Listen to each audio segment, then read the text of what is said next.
weekly segment that I usually do with just me and myself and 30 and So Gaming, but I got a full roundtable for you this week because there's too much to talk about. Doc went viral singing, and Kirk, well, we've seen Kirk hang up on people, so we'll see if he can make it through the entire show today. We are going to be talking about the Xbox third-party discussion and the Phil Spencer business meeting that is coming up. So make sure you hit like, hit subscribe. If you're here in the live chat, man, we want to hear from you. Guys, thanks for being here. Appreciate you making the time for the show. Absolutely. Man, thank you for having me, Lono. I mean, I had to clear out my schedule. You know, I'm a celebrity and all now, but, you know, I was able to make it. For you, Lono, for you, you know, so. Celebrities don't drive their own car. Yeah. Well, how do you know he's waiting for his driver? This is a Tesla that drives itself. I just want people to know, for the record, Doc, you need to tell them, I've been trying to get you on for a while. I didn't just suddenly have you on because you went viral, right? That people need to know. Like, I'm not trying to coattail ride here, all right? This is true. Lono hit me up, said, look, Doc, now that you viral, my stream needs some help. So can you come on? No, I'm kidding. Say that. Lono has always been trying to get me on. He's shown me a lot of love. I definitely appreciate it, brother. Just our schedules barely match up. I think we've done this, twice, maybe 3 times now, right? So yeah. I'm always in your chat from time to time, and I wish I could, hop on, especially some of the stuff that you say, Lono. I'm like, oh my God, no. But then sometimes we agree on things. I wish I could hop on as well. But this is awesome. So I saw you hit me up, and yeah, I had some time. I said, yeah, I can do it. I can't say no. So well, I appreciate it. I am here. So shout out to the chat. That's right. And Kirk, I appreciate you taking the time to be here, man. You've been doing shows with a friend of mine, Ginger Prime. So, man, glad to have you here. Yeah, it's a pleasure to be here. And Ginger and I are trying to revamp Work to Game, put some life into it. We're happy to do Final Fantasy based content. He's very happy to do Final Fantasy based content, but we're trying to extend that channel and that platform a little bit beyond one particular game. We think it can do more, and we can bring content to a wider audience. So that's what we're looking to do, and it's been going well so far. We've had a good reaction, especially with all the Xbox stuff. People love their drama. Unfortunately, for better or worse, people love their drama. So sometimes good things come of it, like an album that I hear we're gonna get in a week or so. So yeah. Well, Rich Rod's already putting up some prayers for Doc. 2 Spot. He says prayers to you and your Xbox heart. Yeah, I mean, and 30's here every week, guys. So make sure and give 30. Make sure you give all these gentlemen a follow. We'll have them clickable in the description below, and we'll make sure and shout them out as well at the end. I want to start with Doc though, because we have no idea what's coming. Phil's going to be talking. We're expecting it to be Monday. Like, they're going to want to do this before DICE starts on Tuesday, because they don't want this to be the focal point of DICE, like everybody getting asked, like, hey, Todd Howard, what's going on with Starfield? So let's start with Starfield, Doc, because that's kind of what started all of this, was that I said something in January, and I got tons of heat and hate, and then Xbox Era comes out like 3 weeks later, and they're like, no, yeah, Starfield's coming to PS5. And now we're hearing maybe not. All these wires seem to be crossed. What do you think? What's your gut? What's your take on this Starfield situation? Is this thing coming to PS5?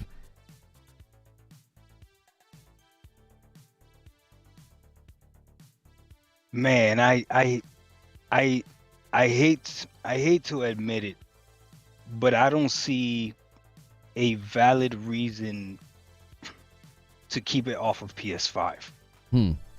So unless they're really afraid of looking like liars, what do you think they're more afraid of, losing money or looking like liars? Because I know for a fact that if Starfield was to go to PS5, all the trash talking about Starfield would change. Maybe not completely. Maybe it's not going to be a 10 out of 10, overnight. But I guarantee you a lot more people would play it. And some people would be like, oh, you know what? Maybe it's not as bad as some people said. When a game is so horrible, and I know you don't like this, Lono, that people that hate the game have played over 40 hours of it, that's something. I just think the reason you keep Starfield off is if you do not want to seem like a liar, because they've said that it is exclusive. But do they have a choice? Right. Do they really have a choice? I don't know. This goes back to my video where I said it could be a timed exclusive, and I got made fun of for this, but I said, look, they used language that it arrives exclusively or launches exclusively, and the only other place I could find that language was for Ghostwire Tokyo, which is going through the same marketing department, and Ghostwire was a timed exclusive. So I think they gave themselves an out. If you go back and look at all the announcements, and it was even recently observed, they're no longer using the word exclusive. Like, they don't say it anymore. Wait, so you think that they've said it in a way where they could have a loophole and say, "Oh wait, we weren't lying"? I believe they left the door open. Yeah. Yes, Absolutely, because Kirk, they've talked Kirk, out what of do you both. think? They've talked out of both sides of their mouth for the last 4 years or so. So No. yeah, they've absolutely No. left the door open. Didn't Phil say that this was a game that can only be played where the Game Pass platform is available? that interview's I mean, tough. Sarah That's Bond- pretty specific. That's Sarah not Bond a came out and said it's PlayStation. exclusive. So I mean, you Yeah, do but have a that's- point. No, but that doesn't say the sentence again, Dark. Say it again. What you just said. Only exclusive to where Game Pass is available. Uh-huh. Game Pass is not on PS5. Correct. At the time when they said that, it wasn't, and they said that's how you sell stuff, right? Because they were pushing Game Pass at that time. So this is where it is. This is where you can play it, right? That's not a lie. That's where it was. Now here's the future, and they're like, if they do happen to put it on the next platform, wherever that is, it's still on Game Pass, right? And now you can play it after the fact, 6 months, 8 months, 10 months, 12 months later. Now it's on PlayStation 5 if it comes. If they try to play that angle, they're gonna. I don't want to curse on your stream, Lono. They're gonna make a lot of people mad because that's not the angle they should take. There should be an honest angle. It should be like, hey, the Starfield didn't do what we thought it was gonna do. We're gonna put it on the PS5 to see if we get more people to play it. That should be the angle. If they try to play around with words, like you gentlemen are suggesting that they might do, that's gonna be an incredible problem. Because didn't they do the same thing with the Series X and went from the most powerful console to the most powerful Xbox? They don't even really say that anymore. They don't even really focus on power. They don't even talk about the Series X. One X was the one that they said that a lot because they knew that PlayStation wasn't going to make another PS4. So they said that the One X was the most powerful console on the market, which it was. But yeah, I think they moved away from that messaging and that branding for the Series X. Is the backlash even worth it though? Is it worth what? Is the backlash? Because now you guys got me pissed off. Hold on. Is the backlash of putting You guys got me effed up now. Yeah. Is the backlash of putting Starfield on PlayStation 5 and then playing around with words worth it? None of this is worth it. I think wait, and hold on. Lono and you agree on that, right? What do you mean? Is it worth it? Worth it for us or worth it for the corporation that's a business that's trying to make money? Which one are you trying to ask the question to? To us, it doesn't matter. To the company, It doesn't matter to us. No, it doesn't matter to us. To the company, it matters where they're making money, and if Well, they it make does more matter to us, money, 'cause after a while, you get sick and tired of being lied to. well then you Well, as a no, he's customer can saying stop. we don't you as a care customer about- don't have. Yeah, no. You as a customer don't have to pay for the stuff anymore, right? I understand that you as a customer are going to be upset that if it doesn't do anything to you. Did you already play Starfield? Yeah, a lot of hours. Okay, great. So now if people on PlayStation play it, how does that affect you? No, it doesn't. It doesn't affect me. How does it affect Microsoft? They get more players. Yeah. There you go. But now I am looking at Microsoft like, oh, you lied. Right. Well, you flat out lied. I found the interview, and the quote was, he was talking about getting Bethesda games. He mentions Elder Scrolls, he mentions all these games, and he said that, Bethesda joining Xbox was about getting exclusive games, quote, on platforms where Game Pass exists. Now, that's not like a definitive statement, meaning like that's where these games will always only live. He's like, we did this so we could deliver exclusives where Game Pass exists. But if you look at the language when Starfield came out, it's identical verbiage to when they talked about Ghostwire Tokyo. It's timed exclusive language, which would mean they did deliver an exclusive to Game Pass, but it was a timed exclusive, right? That's how I view it. I get people being irritated. I can't stand you right now, Lono. Somebody clip that. I can't. Look at you. I can. What are you doing? Why are you giving them an out, Lono? I'm not giving them an out. I'm not giving them an out.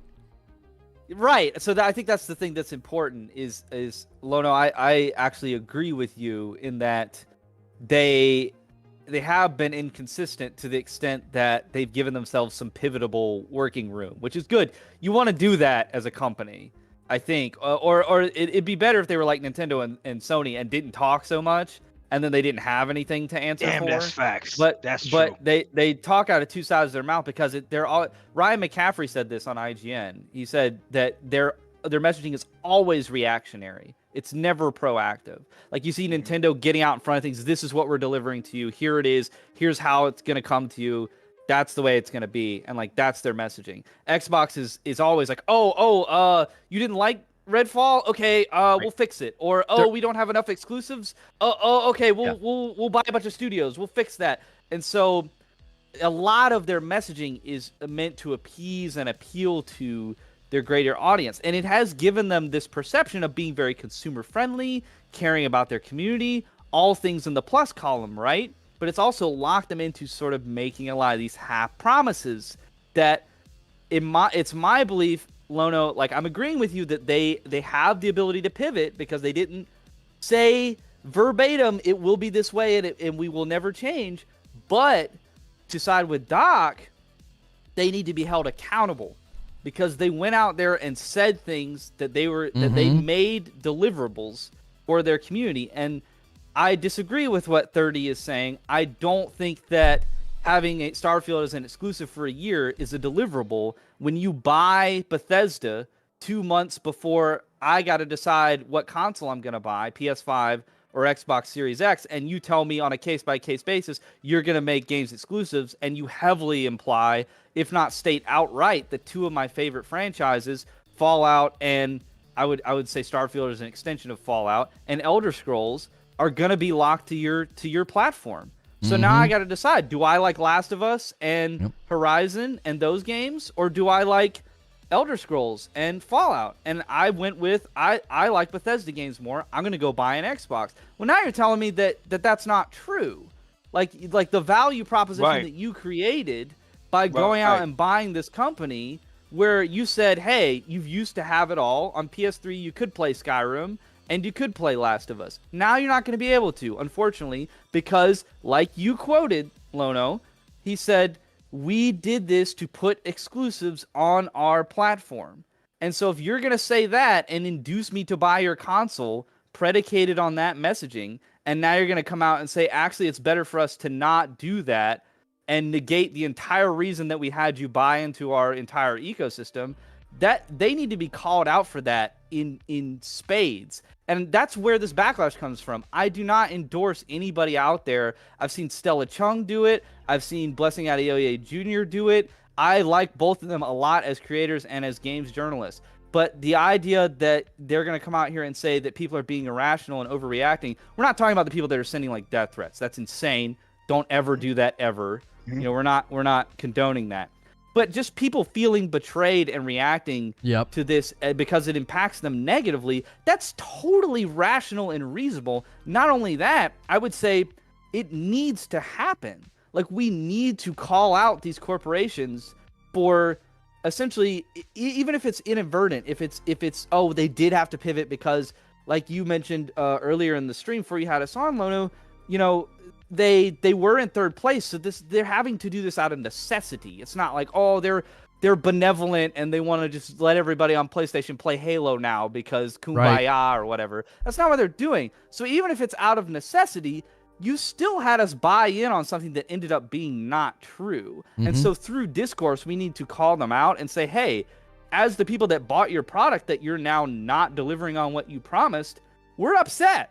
And you need to be held accountable for that. And that's why, you know, chickens are coming home to roost in this sense, and they're going to have to answer to us this week. And we're either going to like that answer or we're not. Either way, I think a lot of people are going to stop buying games on the Xbox store, and they're certainly not going to be going out and buying an Xbox.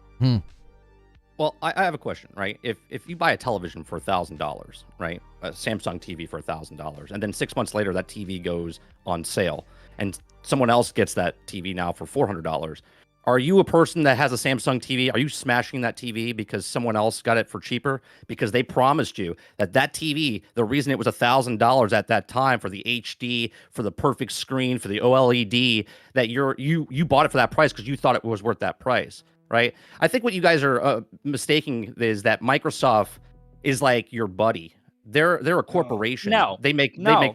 Don't put that on us. Well, it is on you because you just said that they owe you something. You just said they owe you. They said they owe you a responsibility to say something. Yeah, I'm a consumer. You're not a a stockholder. Are you a stockholder? Hold on. If I buy something and I feel like I got bamboozled, I could be mad about that. Yeah, you could be mad at it. You could be mad all you want, Doc. You've never been tricked. You never been false advertisement. advertisement. You can be mad all you want, but they don't owe you. Is a thing. We don't even gotta go with putting games somewhere else. Why is Starfield running at 30 frames? What are you talking about? 30 frames on Xbox Series X. How long have you owned an Xbox? Ally can run it. My Asus ROG Ally could run my Starfield better. How is that even possible? If this is all a lie, I could be mad if I get lied to. I didn't say you couldn't be mad. I didn't say you couldn't be mad. Right? I didn't say you could be mad. What I said was, how long have you owned an Xbox for? How long have you owned an Xbox for? I had an Xbox since it came out. Okay, great. So you've had it for 3 years, 4 years, whatever it is. Yes. Okay. So did you enjoy your time with the 4 years that you had it? I have enjoyed my time. That's a valid argument. Okay, so what's the problem? What do you mean? Just because I got lied to doesn't mean I enjoy my time. You ever bought a deodorant that you didn't like the way it smelled? Have you never been lied to? You ever bought a deodorant that you didn't like the way it smelled? You still use it? Come on. I hate that argument. That is such a corporate shill argument to be like, oh, you should expect. There's no corporate shill. I don't have feelings for corporate. I have to lie to you. You're giving them money. That's such a terrible. Don't you leave, Lono. Get back, Lono. Get back. You started this. I have no feelings for corporate. I'm a customer. I buy what I want on what system I want to play it on. That's it. You're not going to lay culpability at the feet of people that relied on information that Xbox put out publicly towards them as the whole premises for them buying their product. You're not going to say that they're culpable for believing that and then saying, all right, I'll give you money for what you're saying you'll deliver to me as an ongoing service. I'm not going to tolerate that. But then don't buy their stuff. But I played their stuff for 4 years. Bought it. So did I. Let me I didn't make a music video. I didn't make a music video to my Xbox though. For not delivering on what they said they were going to do. They said invest in us, buy our platform, and we bought all these studios to give you exclusive games. That's what they said. Yeah. It would be like you're saying that a company could never ever change their point. They could never ever change what they said 3-4 years ago. Buying things is based on what they said. But they said for the multiple years, you don't have to play it on Xbox. You can play it anywhere. I have no exclusives. I have Redfall, and they're saying Starfield is not an exclusive. I have no exclusives. They haven't said anything yet. You guys are all assuming. Oh my God, dude. I'll tell you this. Okay, so there you go, 30. There you go. Okay, so a company is allowed to change, right? But I'm going to have Microsoft employee. I'm going to have way more. I wish I was. I would get benefits. I don't have any benefits. I'm going to have way more respect for that company if they're honest as to why they changed, right? So if my barber next week decides to tell me that his haircuts are going to be $5 more and he could give me an example as to a good reason as to why, okay, you're changing. Fine. That's right. I get it if you can tell me, right? Okay. If you give me a BS answer or you pretend as if, no, this was always the way it was. You just misinterpreted it wrong, right? When I know I didn't misinterpret it wrong. Same thing could be said with Sony when they talk about we believe in generations. We believe in generations makes it real clear in the context of what he was talking about. Now, you don't believe in generations. You've got remakes and remasters. But it's not about Sony. It's about Xbox. The last thing you said is the thing that matters the most, though, 30, is that all these rumors are coming from some janitor that works somewhere, some mysterious fairy, because nobody wants to give up their sources. Right, it's no proof until they can't say it. Who's saying what? Who said that Starfield is going to PlayStation? Nobody knows. No one's confirmed it. No one's Xbox era and BGC. Nobody. Yeah, anyone can say what they want, but no one's confirmed it. I'm a notable Xbox content creator. Yeah, look at that. They lied just like that. That I'm Kid Smooth. They did. Nobody knows. They did. Pola looks the same. We're gonna find out. The most damaging thing about all this was the fact that Phil couldn't say it in a tweet. Okay. And Phil said, I'll talk about it next week. That's the most damaging thing about these rumors. He's but a even CEO of a week, company. He can't just tweet out shit like that. Sorry, I've cursed. It's okay. Right? He can't it's just okay. tweet out stuff like that. I got to chime in. I got to chime in, or I'm gonna have to mute folks. Dirty, let me get talk. that contract? I want that Microsoft contract, Dirty. I need it too. I do too. So let me know when you get one, so I can see what you're getting paid, because I'm not getting paid anything. All right, here's the deal. I get where everybody's coming from. However, I'm always going to err on the side of the consumer when expectations are not met, right? And I go back to the Series X and how frustrated I was the last 2 years, feeling like everything they talked about in the Project Scarlet marketing and the Series X marketing, none of that has come true, right? The standard output being 60 FPS up to 120, the fact that they were only going to have to lower resolution on the Series S, and that hasn't come true either.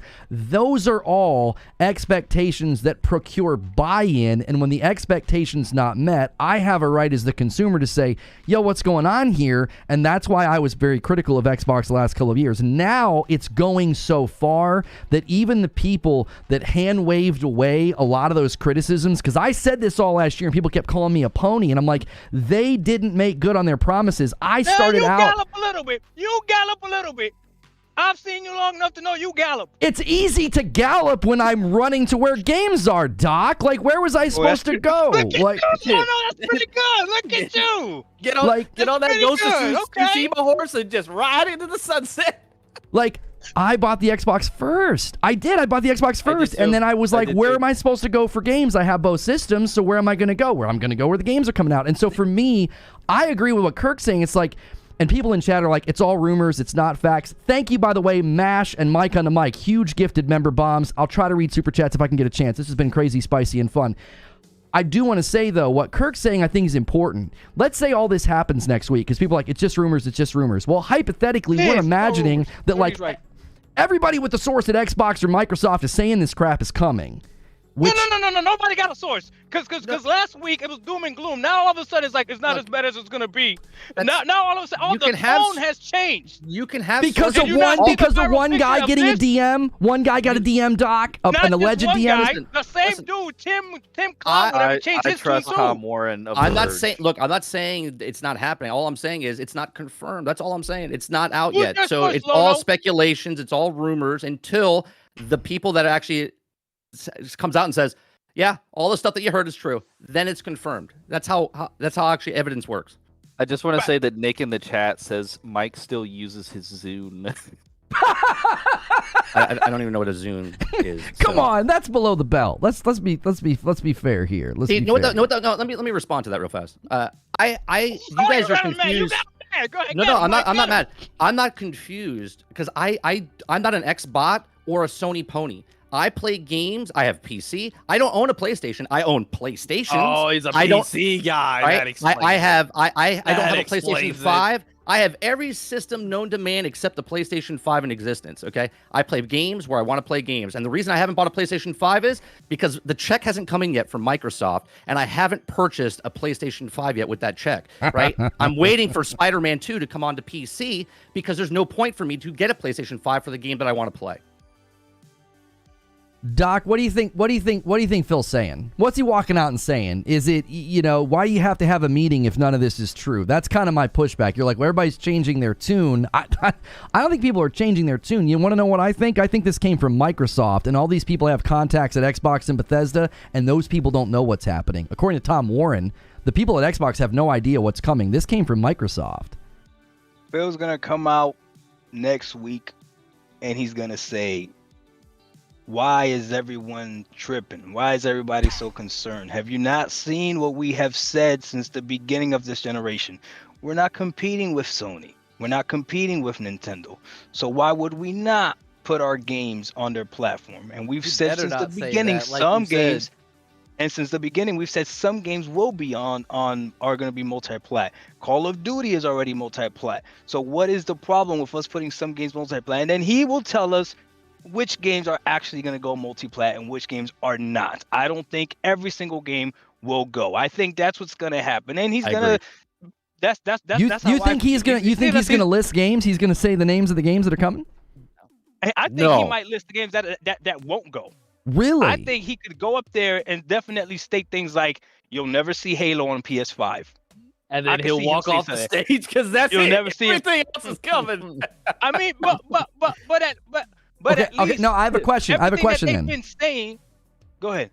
If he says that, does not that make it worse to some degree? Because then everybody's going to want to know what is never coming, what is coming. It almost creates a litany of questions. I feel like he's going to be generic and vague because the minute he starts listing titles that never come or that will come, people are going to want to know what is coming and what is not. What's the list? Do they put a little star on the game? How do we know what's staying and what's not? We got to listen to the same janitors that told us these rumors were coming. Nobody knows.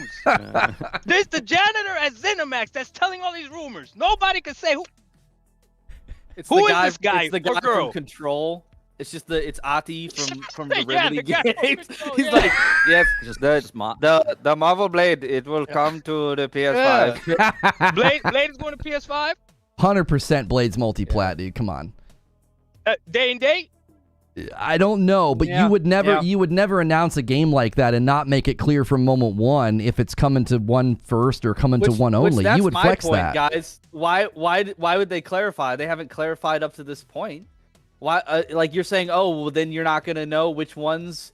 Like Paul Tassi made a joke on Twitter where he's like, yeah, in 2025, I'm gonna have a spreadsheet on Microsoft Excel that lets me know which games are or aren't exclusive and for how long and when I can play them on my PlayStation 5. Like that's literally like the reality that we're going towards, because we're not going to have any idea what is and isn't going to be exclusive, what is or isn't going to be a timed exclusive. It's all going to be a guessing game. I honestly, at this point, since they're doing this, I would really like it if they just said, hey, we're keeping Halo and everything else, you can expect it to go to all other platforms at some point. Because I really don't mess with them anymore. Like exactly like Doc is saying. Like they lied to us. We feel betrayed. My Xbox Series X is really nothing more than a glorified One X. Yeah, I mean, I just you guys like I these are not sources that are, you know, not reputable. I mean, like No. I don't believe none of them. People said Redfall was going to be good. People that actually played Not me, Doc. actually played Yeah, but Redfall. Not me, Doc. Not me, Doc. But these are journalism out. Like I don't believe none of them. Like Tom Warren is like a reporter. Like Tom I don't Warren, believe like Tom Warren reported on the like a 2080. he reported on like the Activision trial and I don't believe him. It's gonna be the new song. I don't believe him. I don't believe him. Doc, Second hit. I tried to tell people Redfall was good. I said Redfall was going to be bad. That's Do you right, believe? they lied to me. Now, if Starfield started it all, and then they started listing all these other titles. No, Hi-Fi Rush started it all. Starfield started what? Oh, what are you talking for about? sure. Lono, no, you're the only one that's saying this, Lono. Hi-Fi Rush is what started this. Nobody said Starfield coming to PlayStation 5. You're the only one that's going to be wrong next week. Hi-Fi Rush came out and said it might go third party, and then all of a sudden everyone went that Microsoft hard, Lono? is Did they closing. forget how they felt on Monday? Like, is the copium that hard that we're only 4 days removed? And they're like, Starfield's not coming. No, it's all a lie. 30 said, it was Hi-Fi Rush and Sea of Thieves, right? Yeah. Yeah, And all the, it was Hi-Fi Xbox Rush, people, Sea of Thieves, and Microsoft's closing down. That's the order it went in. And everyone on Xbox was like, whatever, take it, right? They were like, go ahead and take it. But you have to remember that even in the wake of Hi-Fi Rush and Sea of Thieves, you had guys like Jeff Grubb said that they were considering Gears of War. I mean, I think it's pretty significant if they were literally considering all major titles, like all major property. I think Microsoft walked in the room and said, listen, we have to completely change strategies here. Because even the stuff that's been pointed out this morning, how like the website has changed to just say console and PC. It doesn't say Xbox Series X and S anymore on the Xbox website. And people were like, oh, they changed this back in November. I'm like, yeah, do you remember what happened in November? Phil Spencer told Famitsu that Nintendo and PlayStation are part of the Xbox community, and then the CFO told Wells Fargo investors that, oh yeah, we're going to start putting first-party property on what were previously considered competitors. So they completely revamped their website right around the time these gentlemen are saying this. I think this has been put in place by Microsoft, and it's just now coming to the insiders because all of their contacts were the last people to know because this came from way up at the top. That's what I'm saying. These insiders, what are these insiders actually telling us? You just said it, Lono. A bank at a bank summit. They don't care about games. They're talking about. Puerto Rock said it too. My big bro said it too. The game's going everywhere. Okay, they've already said it. Phil, we're not competing with PlayStation. We see Nintendo and PlayStation gamers as Xbox gamers. Okay, next, I'm telling you, he's gonna come out next week and he's gonna say, why is everyone acting like we haven't been saying this? Why is everyone acting as if we're not already a third-party publisher?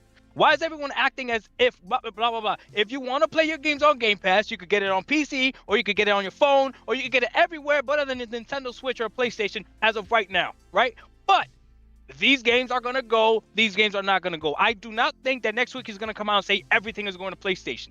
Because if he does that, then he's really disconnected from what is actually. He's really disconnected from what's actually happening. I think they're going to lie.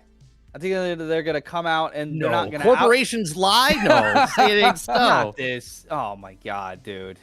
What do you think's going to happen? Well, no, Kirk, what are they going to say? What are they going to say? I think they're going to keep it vague, but what do you think they're going to say? Yeah, they're going to say that we still have a core vision at Xbox, and that involves delivering great content to Xbox owners and wherever you play within our ecosystem, whether it's xCloud on your phone or on television or other devices. And we are committed to a future of Xbox gaming where we can reach a broader audience, which will involve us examining bringing titles at a later date to other platforms. And then that will eventually turn into games like Starfield going to PlayStation a year later. And then that will eventually turn into day and date within 2 to 3 years. Phil, did you get all that? Make sure you rewind that and jot that down. Yeah, it's actually pretty good. Verbatim. Yeah, we can't out-console Sony. Right. We're not going to out-console Sony. That's right. Well, they shouldn't have told us that they were going to try then. You're going to out-software them? They shouldn't have bought Bethesda and told us that they were going to try. Yeah, that's true. They said, let us compete. Yeah, they said that's what this is about. Like, because people were angry.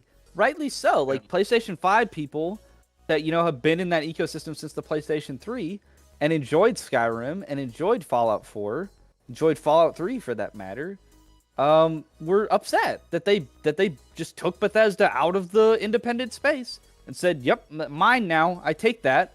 All those games are mine now. We're going to decide whether or not you get those or if we're going to lock those to Xbox. And they came out and justified it by saying, hey, we've got to compete. What do you want us to do? We're losing so hard right now. What do you want us to do? We got to acquire these studios, build up an internal, framework of games that are going to come from within. We have to build that. That's what this is about. So invest in us, go out and get our box, and we're going to deliver on that. And then they don't even get even one step out the door other than Redfall being just a huge fiasco. Before Starfield comes out, and then, several months later. I mean, it really has not been that long since Starfield came out. It has it even been 6 months? No, it's been 5 months. Yeah, it's been 5 months. So, like, they couldn't last 5 months from their first actually decent exclusive to stick with their plan? I mean, To be fair, we do know about the Xbox tax. Anytime we do. We do. Anytime there's anything positive with Xbox, something has to come out. And this conveniently came out when Paul World was taking over the world. Where there was literally nothing negative you could say. The worst thing you could say about Xbox, Kirk, don't leave. Kirk looks like he's about to leave. Don't do that to us, Kirk. Don't you do that to us, okay? I'm not. Yeah. Kirk will hang up after I speak or something. I'm not cropped for it. Please don't. All three of you guys hang up. I only hang up on Alex. Okay. So the worst thing you could say about Paul World and the Xbox version was that you could only play with 4 people, and then that wasn't enough to actually get traction. Then out of nowhere, that's where this rumor came out. And again, that's what got me upset the most about this rumor is that it's a big deal, but it's something that you can trace back to besides this janitor and make it make sense. So I don't understand why now this is so big. I have a take on this. But hang on, it came from Xbox Era. This didn't come from some anti-Xbox outlet. This Starfield thing came from Xbox Era. Come on, bro. No, Xbox tax. It's for clicks, man. They just want clicks. They don't matter. So is it an Xbox tax or is it for clicks? Which is it? It is an Xbox. That's Both. the thing. Talk No. negative about Xbox. See what happens. No, look, Doc, and this is what your album's about, right? You're going through a grieving process, and you're sharing that journey with the people so they can come on that journey with you. This is real, okay? We're here for you. We're gonna be here for you through this difficult time. But this is real. This is happening. And That's what I'm saying. I agree with you, Kurt. Like, this is happening, right? Like, if what are you gonna do? Matter of fact, buy 2 copies of Reforge coffee, get 1 free copy of the album. That's right. We're doing a partnership. We're doing a partnership. You can eat. You can drink Reforge Hey, roast. my album is only exclusive for Reforge members. That's right. It has its coffee. Timed exclusive. 30 Timed exclusive. frames. 30 frames. Damn, that 30 frames. That hit me hard. It's rough. That actually hurt. Starfield going to PlayStation, that don't bother me. Halo going to PlayStation doesn't bother me. Let's get more people to play Halo. What game then does bother you if Microsoft? No game going to the other platform bothers me because exclusives don't So then what's the benefit problem? me as a gamer. I still got lied to. I still got lied to. He's like, I don't care. You just can't. Wait a minute. You Stop, don't stop, lie to me. stop, It's the principle of the thing. Don't you lie to Stop, me. Doc. So you're upset this whole time, like you're going through a bad breakup after a 7-year relationship, okay? All because I've only known him for 3. I've only known him for 3. Well, all right. So you haven't even proposed yet. All right. So Yeah. like you're upset because they just lied to you, not because the stuff is moving over to if the stuff is moving over to the other platform. I'm more upset that we're believing these rumors. That's what I'm really more upset about. You know what happens here, Doc? Like, you're all like, over the place, man. You are all over the place. You are really hurt by this relationship with Xbox. Ain't nobody hurt, man. Listen. They lied to me. Like, Tony, they lied to me. The most powerful he's Xbox. like, I don't care that my girl slept with that other dude. I knew she was a raggedy asshole. But it's just a principle that she cheated on See, me. now I'm mad. Now I'm mad again. Because Kirk, you don't understand. They've been lying to me. Do you know I made a video when Assassin's Creed Valhalla came out? When I saw Well, those it was texts, running better. she tried to Hold tell on, me Kirk. nothing was going on. God damn it. Hold on. Do you know I made a video when Assassin's Creed Valhalla came out that the PlayStation 5 was running it better than the Xbox Series X, and the Xbox Series X had the testicular fortitude to say optimized for the Xbox Series. How is that optimized for your system, but the other system's running it better? Yeah. That's 1 lie, 2 lies, 3 lies, 4. Now Starfield is not going to be exclusive. So wait a minute but I now. can't get that because this is a rumor. When my girl cheated on me, I caught her cheating on All me. right. It was true. You're not going So to tell hold me on. a rumor. It's not because of it's not That's a because of rumor. one lie. It's not because of now one he's sitting in lie. his car, staking out, trying to catch this girl. Are you outside? Are you outside Microsoft Office right now? Is that where you are right now? Are you outside Microsoft's office? I'm not there. Don't worry about where I'm at. Don't worry about where I'm at. He's waving at people. People are gonna be worried about you, dude. You better watch. You're in public This right guy's now. Doc. irate in his car in front of the Microsoft office. Calm down. Calm There's down. just like an old lady like 10 feet from him in the Look. Food Lion parking lot. Like, what is that young man so See, exasperated about? Lono knew exactly what he was doing. Lono knew my exactly God. what he was doing.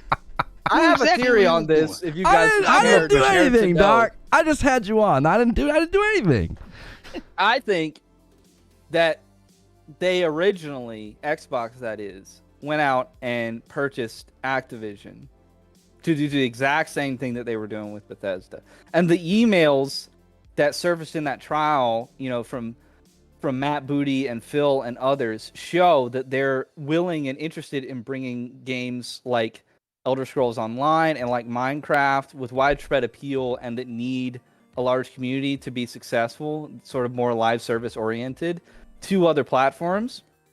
But then other games, there was even a quote from Matt Booty, I think, where he was like, give away our premium IP to other platforms over my dead body. It's not happening. So I think that they went out.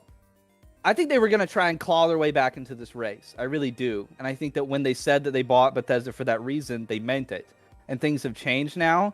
But I think they went out and bought Activision because I think that there's a reality, there's a world that we could have been in where Call of Duty literally was only playable on Xbox and PC.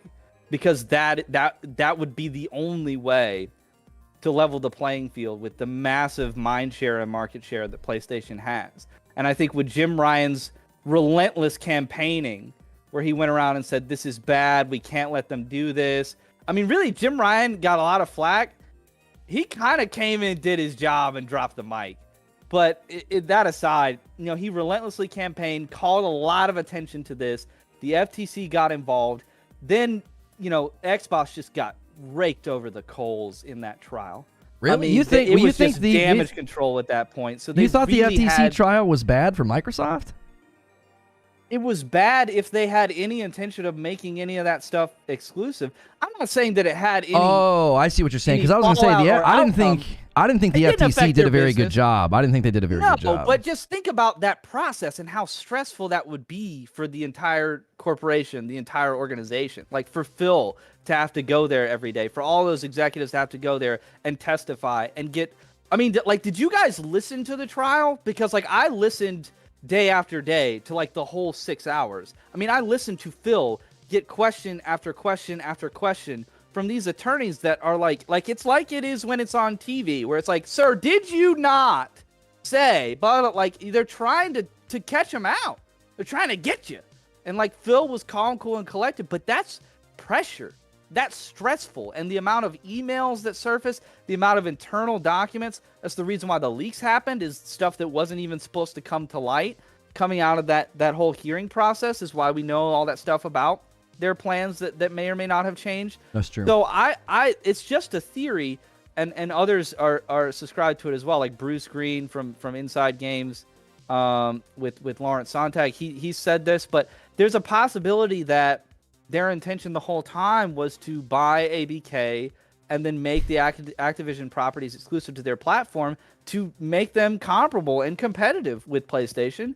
And then once the FTC got involved, it's a much different argument to make, to say we are going to make this exclusive to our platform, and we believe that doesn't violate antitrust law. It's a much easier argument to make, to say, oh, we're not doing that. We promise not to do that. That's why they won hand over fist. The FTC had no chance. When Phil Spencer went on the stand and said, what do you want me to say? And the counsel for the FTC was like, I want you to say that Call of Duty is not going to be tied to Xbox. It's going to go to PlayStation. Will you put it on PlayStation? He said, yes. I will stand here and swear today that it will go to PlayStation. Diablo, will it go to PlayStation? Yes. Diablo will go to PlayStation as well. I'll swear to that today. And he was going to go on. The judge said, I think that's quite enough, sir. I think we understand the idea. But he was going to make Phil swear to Crash Bandicoot and Overwatch and everything, because that's basically where the FTC lost this trial, is that Satya Nadella and Xbox were willing to show up and say, hey, we are willing to make a commitment, swear to this in court, that we're not going to keep this to ourselves and drastically shift the market. But why do you buy Activision as a competitor to PlayStation and Nintendo if it's not to shaft them and try to get back in the game? It was for mobile. That's why. That's was what for they the mobile said. market. You're telling me that it wouldn't. Mobile's huge. Lono, back me up. If they put Call of Duty, if they took Call of Duty away from PlayStation, that would drastically shift the amount of people that are buying PlayStations versus But there's Xboxes. still a saturation point with Xboxes. There's no console that's ever sold more than 170 or 155 million units. You guys are still trapped in this console battle where We're they're still going in to the the future. console era. No, we are not. You guys are acting like it's the future. It's not. No, You I know agree how with many 30. people own First time- PlayStation 5s? First time Yeah. this podcast. How I agree many? with How 30. many? What's the top selling console of all time? How many millions of units? 100 million units? 155? 170? Here, I'll give them 200 million. Okay. Then there's everybody else in the world. The 3 billion people that have mobile phones and devices. Yeah. You guys are thinking still just- I get it. that's You a like the bonus. console. Yeah, but that's not a bonus. That's the cake. The Yeah. consoles is Yeah. the toppings.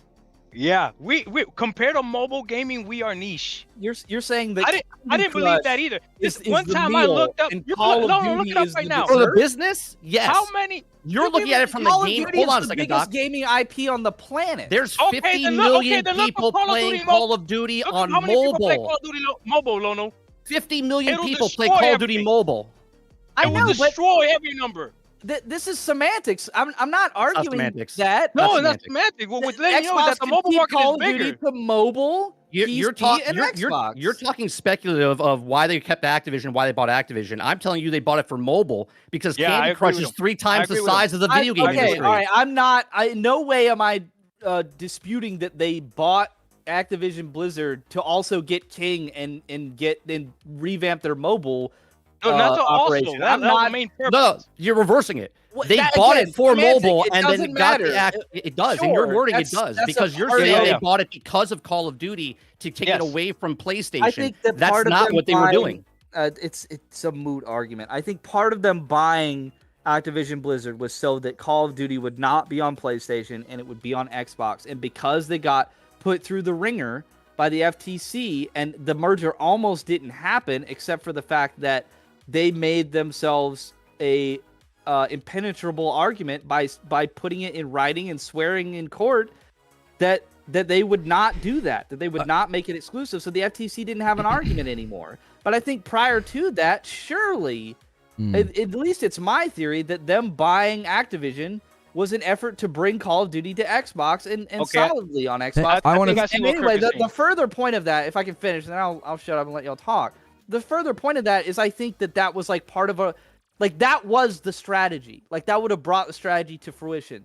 Phil's idea of we're going to get back in the race. We're going to get Elder Scrolls. We're going to get Starfield. We're going to get Indiana Jones. We're going to get the next thing that Obsidian is working on. And we're going to go out and get Call of Duty and Activision's properties. And all that is going to be Xbox Game Studios. All of it is going to be tied to Xbox. It's going to be tied to PC. And PlayStation is going to cede some ground to us. And we're going to be back in the game. So it's all level by the time the PS6 and the corresponding Xbox comes out. And then because they got put through the ringer in that hearing process and the merger almost wasn't going to happen. And you're right, Mike. They needed the merger to happen for the mobile and for other reasons. So they're like, look, we got to cut losses here. We need this to happen. So whatever we got to say as far as what we're doing with Call of Duty, the main mission now is damage control and winning this argument. But the reason they said yes to everything so fast is because they needed that mobile. I agree. That's why. I agree. Yeah. But so that's my theory is once they had to give up Call of Duty and the other Activision properties, Diablo, I don't think they were ever going to give up. them, They have to bank back $69 billion. They were keeping Call of Duty on that platform. Yeah, I want to weigh in really Explain. quickly on a couple of things. First, we need to make sure that we don't conflate the fact that the mobile gaming market and the console gaming market are completely separate. Like they're not actually competing with each other. So like I do think you can have multifaceted business interests. To like they wanted to maintain a footprint in console and PC, but also mobile is a huge factor. The second thing I want to say is I do not agree with Kirk. I don't think they ever planned to take Call of Duty from PlayStation because there were numerous emails and records talking about like they were counting on that revenue. Phil Spencer tells kind of funny that ABK is not our strategy. They are an accelerant to our strategy. And then when Satya Nadella sits down with shareholders and they're like, what's the future and health of Xbox? He says, now with ABK, we can do what we always set out to do, make great games and put them on all platforms. I think their path to staying in gaming was we want to publish. We lost the hardware fight. The only reason you would ever restrict Call of Duty from PlayStation is if you thought you had a chance in hardware. They clearly conceded that fight this gen. They constrained Series X production. They started using Series X for server blades of cloud. Then they made more Series S's than Series X's. I don't think they saw Call of Duty as a path back to hardware dominance. I think they saw Call of Duty as a cash cow to keep them in the fight so that then they could lean into mobile and cloud, which they see is the future of their most profitable angle in gaming. That's what I think they were doing. I don't think they ever thought about taking COD off of PlayStation. I mean, but would the benefits of that not be self-evident as far as making Xbox a competitor again? They didn't make enough. They didn't make enough hardware, though. Let's say you're right, and they were going to do that. They weren't making enough hardware to even if there was a monsoon of people suddenly buying Xboxes because of Call of Duty. They weren't making enough hardware. They were barely making enough hardware. They constrained. They stopped. And they also lose $200 off each of the consoles they sell. Right. Yes, but the whole problem with Xbox and why they're not successful is that, I don't know what the actual data is. Let's just make it up because I'm not looking at a spreadsheet or anything. But for every Xbox they sell, PlayStation sells 4 PlayStations. So that's 4 people that are in the PlayStation Store buying games on the PlayStation Store that aren't even touching the Xbox ecosystem. Like, it's not in the hardware sales where they're making money, but like that's the power of exclusives. Like, people go out and buy a PlayStation to be able to play Final Fantasy and to be able to play The Last of Us and Horizon. And so if Xbox had Call of Duty, that the sheer amount of people that would start to interact with that ecosystem that had not prior would be drastic and potent. And I wonder if they weren't forced to back. Like, I feel like it was like they either needed all of it, they either needed Activision and Bethesda to be competitive with just the sheer juggernaut that is PlayStation, and their first party studios and the games that come out of those that continue to deliver on quality, and the deals that they sign with companies like Square Enix for Final Fantasy 16 and the 7 trilogy that continue to deliver on quality. And I wonder if they weren't forced, like when they couldn't have Activision as their own, as exclusive, I feel like they were just like, well, then why are we keeping Bethesda? Like, if we can't get in the game, if we don't have the star players that we need to compete, it's like when a football team rebuilds and they trade their best players, you know, for draft picks and stuff to completely change the whole dynamic of the team. It's like if we have a star quarterback that we're paying, you know, however many $1 million a year, but we go 5 and whatever, then there's no point for us to be doing that. Like, those two things are counterintuitive. So for them to keep Starfield and other Bethesda games, Indiana Jones, exclusive to the platform, when they can't get Call of Duty and Diablo exclusive to the platform, it doesn't jive. Like, they're still going to be third place. So my theory is that once they had to draw that line and say, no, we're not doing that because we want to prove that we're not going to be shaking up the market, we've got to get you guys to approve this merger. Like, we can't lose this. I think that they had to give up the strategy.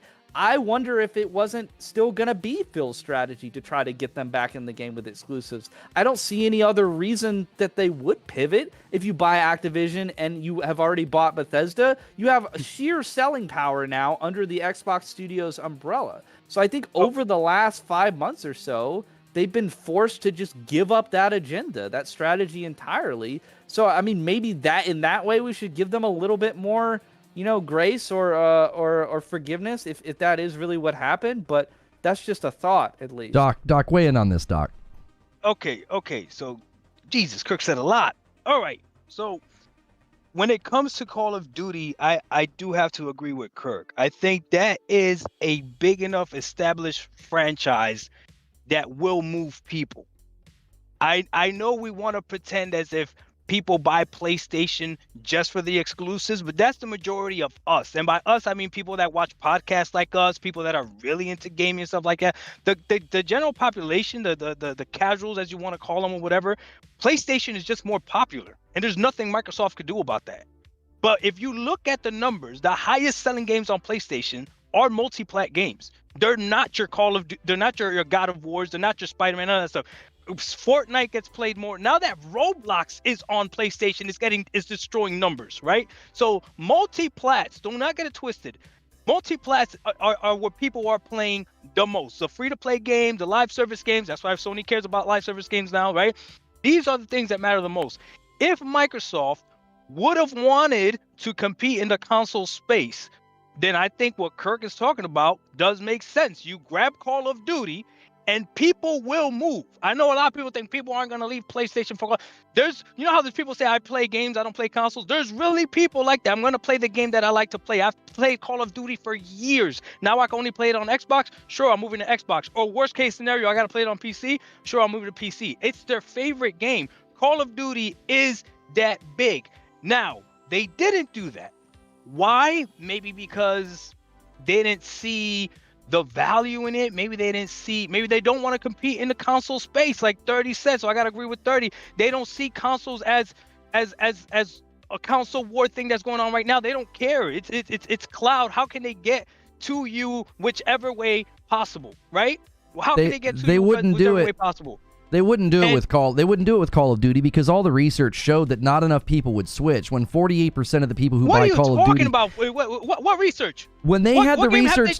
What game as he big is as right. Call of Duty has been made exclusive? Present Tell me data that. in the hearing. No, tell me what game as big as Call of Duty has been made exclusive. Please tell me, because you don't have the research. Listen, chat, when they tell you stuff like that, don't listen to that lie. The research show. What research? There's no game as big as Call of Duty that has been made an exclusive. You're telling me right now that if that Microsoft or Epic Games only was on Xbox and you can only play Fortnite on Xbox, that people wouldn't switch? It's simulation based. Are you out of your mind? They put in like some premises and then they run a simulation for a projection and then they get data out of that. More than that, Doc. Hang on. More than that. No, you know that's wrong. Hang on, Doc. Hang on. What's the game? People would switch, but here's the issue. They have 48% of the people buying Call of Duty buying it on PlayStation. What you would need to do to justify this to shareholders would be, we're going to make up the loss. You're going to lose billions of dollars by not having it on PlayStation, and you'd have to prove through a business trajectory that you would get enough people to switch to justify billions of dollars in losses, which would work against ROI on the acquisition. There's no way Microsoft would have let them do this. I don't think you're wrong. It would have been a crazy flex. People would have switched, but it wouldn't have been big enough to warrant it to the people that would say, you're gonna make us lose tons of money. Our share value is gonna drop. You can't do that. Do you know why it's not big enough? Because Madden is still not exclusive. Because NBA 2K is still not exclusive. Because Fortnite is still not exclusive. Because all the actual games that actually sell gamers and actually sell consoles are not exclusive. That's what it is. There's a freaking lie out there talking about like exclusive sell consoles. There's only one console that actually sells because of their exclusives. Only one. And that's the Nintendo Switch. That's it. Everything else sells because of where my friends are, what's more popular, and maybe you have 10 million people that'll buy a console because of its exclusive. That's it. Or whatever the sales of Spider-Man 2 is. Whatever that is. And even 30, what 30 is doing right now, you guys are not paying attention. What 30 is doing right now is what a lot of smart consumers are doing. They're looking at that PlayStation and saying, wait a minute, all these games are going to go to PC. I'll wait. No PlayStation fan can tell me right now what game is not going to go to PC. They have literally dropped every single IP on PC. They don't care. All these games are coming to PC. So don't come to me that people buy a PlayStation for their exclusives. It's not true. We buy it for our exclusives.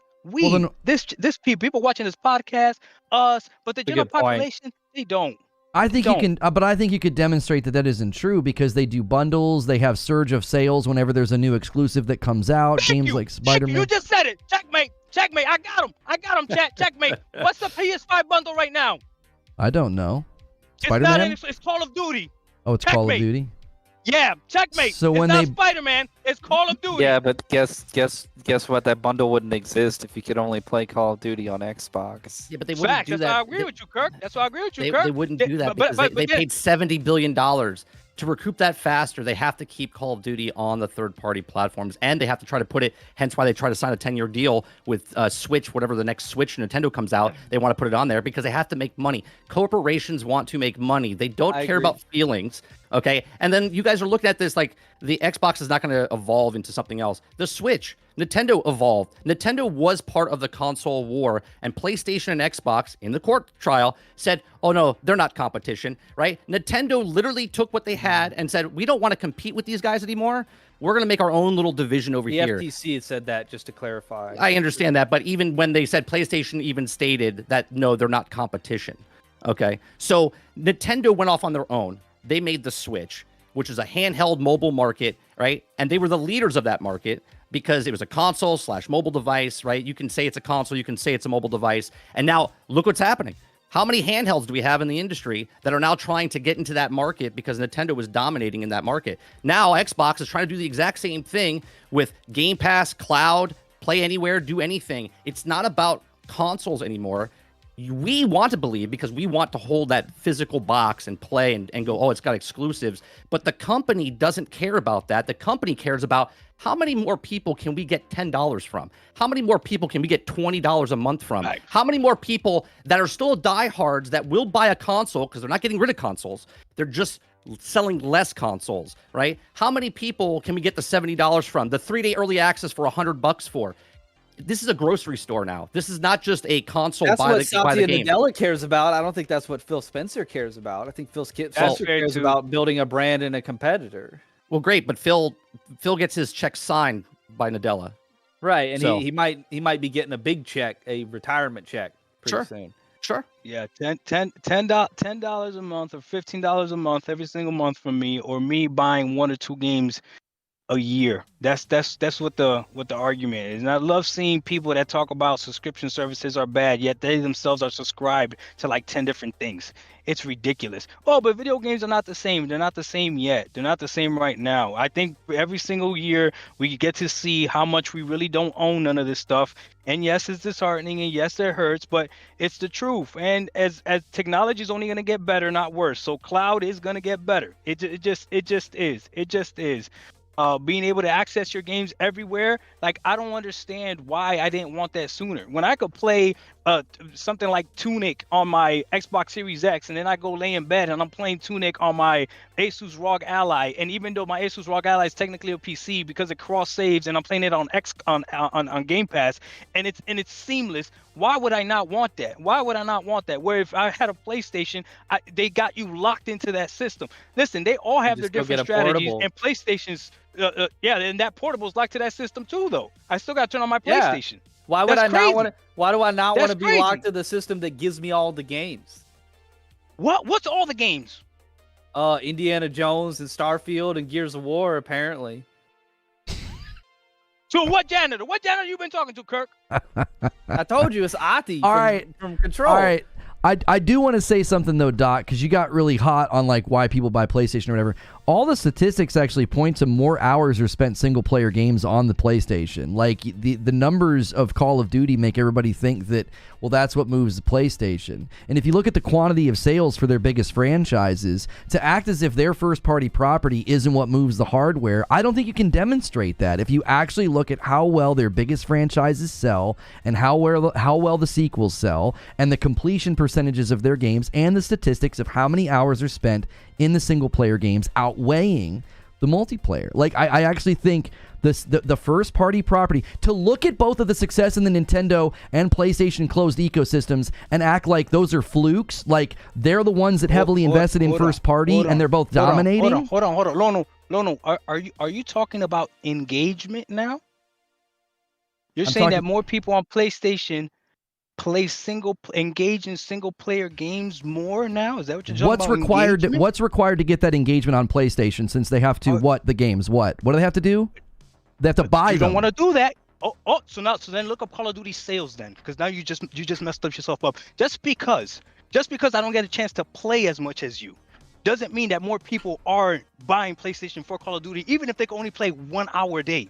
You see how the statistics that statistic that you try to pull doesn't really matter. If I'm at home and I could play Final Fantasy for 6 hours because I got a telework job, right? And I work from home. That's different than the 5 other people that work at a construction site that can only play Call of Duty for 1 hour a day. Yes, it's going to show that I'm playing way more than them. But guess what? Those are 5 copies of Call of Duty versus 1 copy of Final Fantasy. So if you're going to look up the statistics, look up the right one. Look up sales, not engagement. And then you should know better than that, Lono. That's a pony tactic right there. Where do you think? We're the ones that always talk about engagement. But where We're do the you ones that think always talk about engagement. I'm disappointed in you, Lono. Send me some free coffee. This is ridiculous. Should we look at the sales charts last year and look at the only top reason selling Doc games? came on is just to weasel into free coffee. So I'll send him some coffee. What were the top selling games last year, Doc? They were single player games. What were the top selling games last year? They were single player games. Call of Duty. I don't know. Call of Duty is up there. Spider-Man 2 was up there with Zelda and Hogwarts. What are we talking about? Like, that's moving consoles. Hogwarts was the bestseller. Hogwarts ended up being the bestseller by 1.8 million. It barely beat Zelda. That was our game of the year at Work the Game. What was the I gave that bestseller? game of the year. Hogwarts was the bestseller. It barely beat out Tears of the Kingdom by like 1.8 million. Last year for the entire year? Yes, sir. Okay, was that the first time that Call of Duty's been beaten? Yes, in 15 years. Exactly. Really? You see how Yes. disingenuous you are? Exactly. That's the first time Call of Duty has been beaten. And they got 15 beaten by years, Hogwarts. Call of Duty. It's Hogwarts Lano, and for exclusive. the It's love of God, Hogwarts and move us exclusive. on to another Hogwarts aspect and of this exclusive. topic. Is Hogwarts an exclusive? No. Nope. it's No. not. Do we Let's do do we think it. Xbox The number survives two, the this? number 2 was exclusive. Zelda's an exclusive. It was the number 2 And most what sold did I game. say? What's the only console that actually sells because of exclusives? I'm still right, Lono. You don't want to do this with me. Spider-Man 2 was in the top 5, Doc. That's an exclusive. You just got a like- better setup than I do, Lono, but you don't want to do this with me. I'd like to make a change. The other game to beat it was Grand Theft Auto 5 when it came out. So it was Grand Theft Auto 5 10 years ago, and then Hogwarts now. So So wait. So what happened between those 10 years though? it was Call of Duty. Thank you, Lono. Don't do that to me ever again. I appreciate So you're you. you're equating Send me the another sales of coffee. you're equating the sales of Call of Duty with that's the reason people buy PlayStation. That's your I'm letting you know that That's how many people buy Call of Duty. So if they can't buy Call of Duty on a PlayStation, they're gonna go buy an Xbox. Yes, and if you think that they won't move, it's ridiculous. The question that Kirk is asking is why did Xbox not make it exclusive? Were they forced to, or whatever the reason is? Or why and I did they agree with pivot it. their whole strategy? Why did they pivot? Yeah. Like, I think they pivoted their whole strategy Listen. because Activision was a part of that strategy. I think if you just have Fallout, Starfield, Indiana Jones, Halo, Gears, and I'm missing one that I can't think of right now. Hold on, let me those ask you a games. It's question. not enough. Like, you have to Let me have ask a Lono one question blockbuster. before I leave. Lono, I gotta ask you one question before I leave. I just want to see how you think about this. Do you think PlayStation needs Call of Duty more than Call of Duty needs PlayStation? So do I think PlayStation needs Call of Duty more than Call of Duty needs PlayStation? It's a symbiotic relationship because it would be mutual destruction. If you pull it from PlayStation, it hurts massive revenue streams for PlayStation. It's endemic to their revenue streams. If you pull it from PlayStation, it would also be damaging to Call of Duty. To pretend that it wouldn't hurt Call of Duty, wouldn't hurt the brand, wouldn't hurt sales is absurd. That's not what I said. That's not what I said. I said, who do you think needs each other more? Yeah, but that's a loaded question, Doc. There's no way for me to tell you. There's no way for me to tell you who needs more, but I'll be honest with you. Call of Duty. All this speculation we've been doing, but now there's no way you could tell me. Wow. You understand that PlayStation. I'm gonna have a janitor call you and give you the answer, and then you can say it. So if PlayStation by itself suddenly lost Call of Duty and Call of Duty was suddenly not on PlayStation, it would likely damage Call of Duty more because that's a monolithic title. PlayStation has other revenue streams. And they already have you the would see install base. you have 11 studios working on Call of Duty, Doc. Who do you think would be hurt worse? A company suddenly losing massive revenue streams for their business infrastructure, support systems, customer service, quality assurance, all of that. That infrastructure, that monolithic leviathan that generates Call of Duty every year. You don't think that'd be hurt worse than PlayStation, which is diversified as a platform? So what I'm hearing is you're saying that Call of Duty needs PlayStation more. That's what you're saying. I would argue yes at this point. Yes, they get too many sales from that platform. There you go. That's all I want. They said that out loud. We're gonna clip the Phil hell out of Spencer that. literally said that out loud. We're gonna clip the hell out. That's beautiful. Because people would still have the PlayStation in their house, but they wouldn't have Call of Duty in their house anymore. It's an object permanence thing. Well, it would motivate people to go out and get an Xbox. How many people you think would buy the next PlayStation? That's a good point. Thank you. But see, that's on that the thing. note, on that, thank you, Kirk. You see, Kirk is the one that's thinking here. Thank you. You see, you see, I can't do this. I can't feel like damn it. I gotta leave. I appreciate you guys. Lono, thank you so much for having me on. 30, I appreciate you. And no problem. I agree with some things, disagree with some other things. Kirk, you a fast talker. You a lawyer or something. That's why I couldn't pinpoint what I wanted to agree with you and disagree. Yeah. And Lono, I see what you did. You tricked me. I thought it was gonna be peaceful. Now I gotta go check my heart, my blood pressure, and all that other stuff. Hey, you my boy, Doc. We gonna keep in touch. Facts. Good You know I love you, Doc. I love having you on, dude. This was great. Hey, I love you guys. I appreciate you. Hey, chat. Y'all saw me destroy y'all boy Lono. Y'all saw it live, okay? Hey, put it on Twitter. Go pick up that Uber Eats dude's food, man. It's been an hour. You gotta go bring him his McDonald's. What are you doing? I'm late. I'm gonna eat the food. All right, guys. You guys have a good one. All right, peace, Doc. Guys, as Doc's making his exit, make sure and smash the like button. We got a couple more things I wanted to talk about here. And, mainly the now what do we do if these things are true? I wanted to ask Doc that, but he had to go. Like, he kept saying these are rumors. And it's like, well, if they're rumors, then what on earth is Phil going to come out and say? Like, what's Phil going to say? So let's just go forward, assuming he comes out and to some degree is like, yes, we feel that Activision Blizzard and the property we now own puts us in a unique position to put more games in more places than ever before. So you will start seeing platform exclusives land in places like PlayStation and Nintendo. Let's say he says some amalgamation of that. What does that mean for the future of, let's talk Game Pass before we talk hardware. What do you see happening with Game Pass here? We're hearing rumors, Game Pass needs to change. We've got day and date is in question now. I'm going to start with 30. 30, do you see Game Pass also sort of evolving if they are starting to look at the differences of how they're handling property like this? I honestly, no. I think what they do is they stick with what I think they're going to come out, and Phil Spencer's going to be like, our first-party titles are still coming day and date on Game Pass first, but they'll be timed exclusive. So that lie that they told Doc about always just being exclusive for Xbox, it will now be, it's a timed exclusive. That timed exclusive will be in front of whatever their first-party title is going forward. That way, it still has value for Game Pass.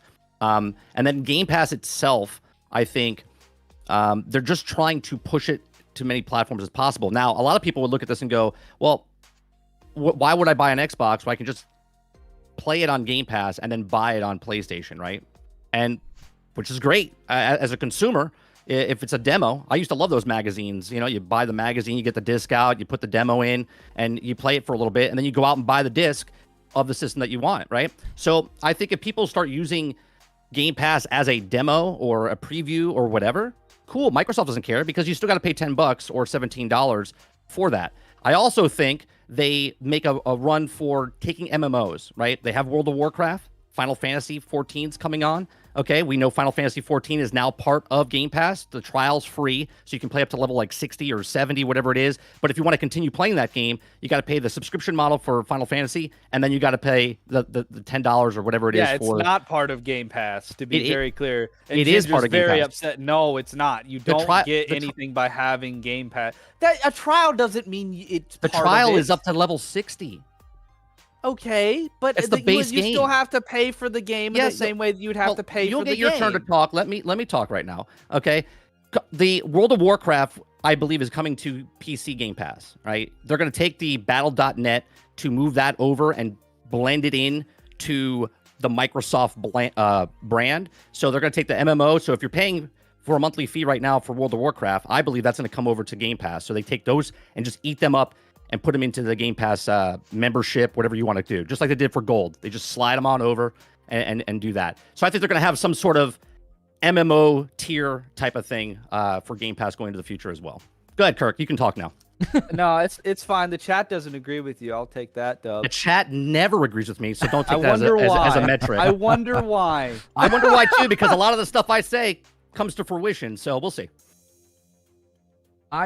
I think that the worry that I'm seeing, people are like, well, yeah, day and date's got to go. They're going to have to really rethink the business. Like, I'm seeing Xbox guys say this, that like Game Pass has hurt the brand. We can't sell enough copies of games. So clearly Microsoft's pulling the trigger here and saying, like, I kind of wanted to push back earlier, Kirk, when you were theorizing that, well, they did this and they pivoted because of the FTC. I actually think they pivoted because Starfield didn't have an impact. Like, I think they were like, okay, let's see what Starfield does. They had the most Game Pass new users in a single day, but hardware didn't budge. And I think they said, okay, listen, around November is when the website changes. You suddenly don't see Xbox Series X and S. Suddenly you got Phil and the CFO saying what they're saying. I think at that point they're like, we gave it a shot. We gave one last shot to see, is this going to impact hardware demand? And it didn't, because now we're also seeing, they're removing physical from stores. The distribution of the console looks like it's even going to slow down even more. And that, to me, is part of this strategy. It's like, no, there's only one reason you keep games locked to an ecosystem, and it's so you can move your hardware. And I don't think they're focused on that anymore. So with Game Pass, then, do you think they retain day and date and say, let's say Blade is a multi-plat and it launches everywhere. Do they say play it day one on Game Pass, or you can buy it on PlayStation 5? What do you think, Kurt? I think that's what they have to do. I think that they have to. I think these timed exclusives are dumb because you lose. Like Starfield is a great example. If Starfield comes to PlayStation in September, it was such a big deal that Starfield was not coming to PlayStation that Baldur's Gate moved their PlayStation release to coincide with the release of Starfield. Like that's how big it was that it was not coming to PlayStation. It was a zeitgeist moment. And so the amount of people that would have bought that game if it was like, okay, we actually are going to put it on all platforms would have been huge. I mean, even games like Cyberpunk, like it sells well because of the hype surrounding it. Now, if people realize after the fact that it's not quite what was promised, that's a whole other issue. And I'm not saying that games that aren't well made or that don't end up being as quality as they were advertised should sell well. It's just a matter of fact that they do if they have enough hype and awareness and interest around them. And Starfield was definitely one of those games that had a tremendous amount of hype around it. Now, it kind of doesn't.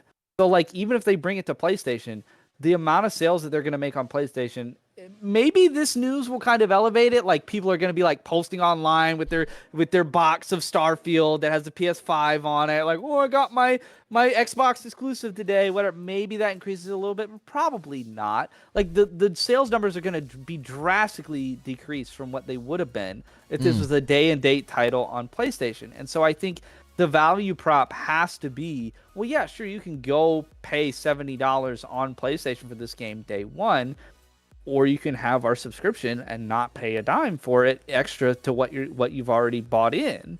And I think that there is value prop there. I just don't think that it's enough. Like, I personally would rather, like, I still have a sense of pseudo ownership, I guess. I'm sure Mike is one of the people that says you don't really own your games. You just own a license for the games, and that can be retracted at any time the license holders want to do that. So you don't really own your games anymore, especially when you're buying them digital. And even the physical disc, it's really just a key so that you can unlock the game on the platform that you're playing it on. But I still have a sense of ownership in that it's at least not a subscription. So like that Infinite Wealth copy that I have back there, like that, it feels like I own that more than if I were to. I mean, it's not on Game Pass, but like the old Like a Dragon's on Game Pass. So more than if I'm just going to go play that. So I like having a sense of ownership of my game. So I probably would pay $70 for Starfield rather than be subscribed to Game Pass. So I don't know. I mean, I think they're betting, right? Like they're betting that they have enough value proposition without retaining these exclusives to their platform that people will still want to have Game Pass to be able to access them instantaneously for less money. I mean, it's the Ubisoft Plus value proposition as well, right? And it's like, is that going to play out well? We don't know. Like, I think these things are a proof of concept. So they're betting on that, like you said, Lono, out of necessity. They don't really have anything else to bet on at this point. They can't bet on their own console in the console race. They already lost. Personally, as far as like what will be best for me, I hope they don't keep anything but Halo. Like I want Xbox to retain their dignity a little bit. Their literal mascot that's equivalent to like Mario. Please keep that and don't embarrass yourself. But other than that, yeah, put everything on PlayStation day and date. Let me buy those games. And then I won't have to have an Xbox or buy an Xbox or buy anything on the Xbox store anymore. And I think that's the reality that a lot of us want to see. And because of that, I don't understand how they're sustainable from here on out. I just don't understand the value proposition of Game Pass in a world where everybody, even if it's timed exclusive, people are just going to wait to buy it on PlayStation. Like, I don't get what they're doing with this or how it's going to work. Well, I would think that Phil Spencer said to the Brazilian regulators, Game Pass is only going to amount to about 15% of their revenue. It's pretty much plateaued on console, he said, and they do see growth opportunities in the Asian PC market as well as the PC market globally. I actually think that's the goal, though, is that Game Pass is just kind of part of the whole package. They'll start making way more money from just publishing games on other platforms. They'll start making more money from mobile. Phil Spencer sees their path to relevancy staying in gaming because it's such a gigantic industry. that they are now going to have a pretty strong foothold in across a lot of sectors. I think that's like Satya Nadella talked about, like that we're in all these sectors. They're going to be in cloud, they're going to be in mobile, console, they're going to kind of be everywhere, and that's where I think they see the profitability of this. I don't think the concern anymore. Isn't that what I said 20 minutes ago?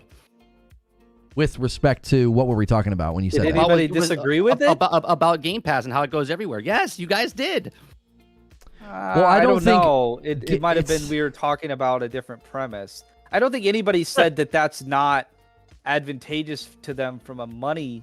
Are you talking about when we were talking about that you have to hold corporations accountable and I like called you a corporate shill because I think like yes, what you're saying is factually accurate. Like what they're doing, like to quote Lono, it's out of necessity, right? They're losing. They need to make money. They need to make ground. And like you're saying, they just invested a lot in this company that has previously made a lot of money, and they need to make money in the same way. By the way, Xbox sucks as a publisher. So like good luck putting all your eggs in that basket that you're going to be a publisher now. You haven't been good at it so far. So good luck.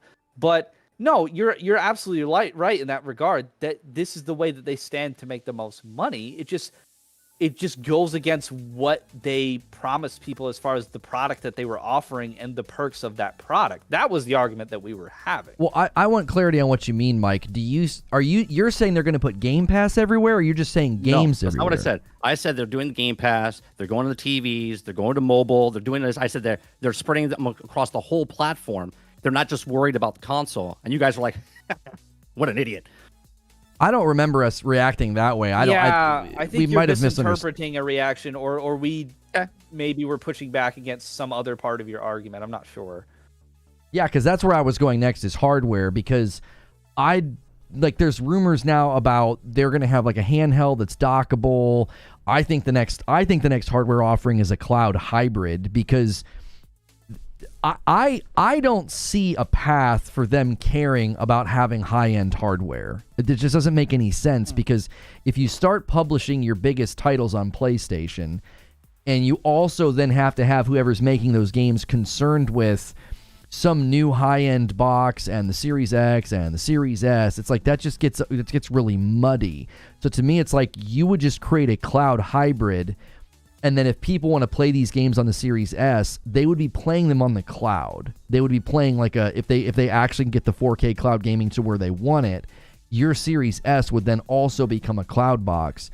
Because if they're trying to sell games, the PlayStation's going to take priority over the Series S every time, because that's the larger market. So where do you guys, Mike, I'm going to you. Where do you see the hardware going? What's Microsoft's next hardware look like if they are going this route of putting their property pretty much everywhere? I've said this on multiple podcasts in the last 3 years. I said they're going little dongle, right? Like the Chromecast, like an Apple a TV, whatever you want to call it. It's just gonna be a small little box. You plug into any television you want, right? Because that way you don't even have to get a Samsung TV to play Game Pass. You can play Game Pass anywhere with a box. Hence why that what was the console called? Keystone. I think that's where they had the little thing that was behind his head, right? So they said they're not releasing that because they can't get the price down low enough yet, right? Obviously, they want to make money off of those little things. So if they can take all the stuff out of it and make it just a dongle where it does cloud gaming or whatnot, then $100. $100 comes with 3 months of Game Pass. Boom. That's a win. It's just Stadia. It's just Stadia, but Stadia was too early. Yeah. Exactly. Right. So they're just putting that out there because if they can get that price point down low enough, Christmas stocking stuff. Oh, it's $100. Oh, it's an Amazon Fire Stick. It's a Google Chrome where they can get it. And all you need now is this.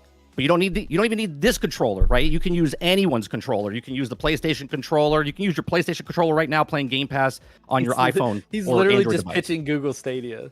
Right? Like that's what it is. That's the future of Xbox. They don't care that they'll still give you PlayStation's doing it, right? They want to sell you a separate disk drive just in case you want a disk drive to put your discs in, right?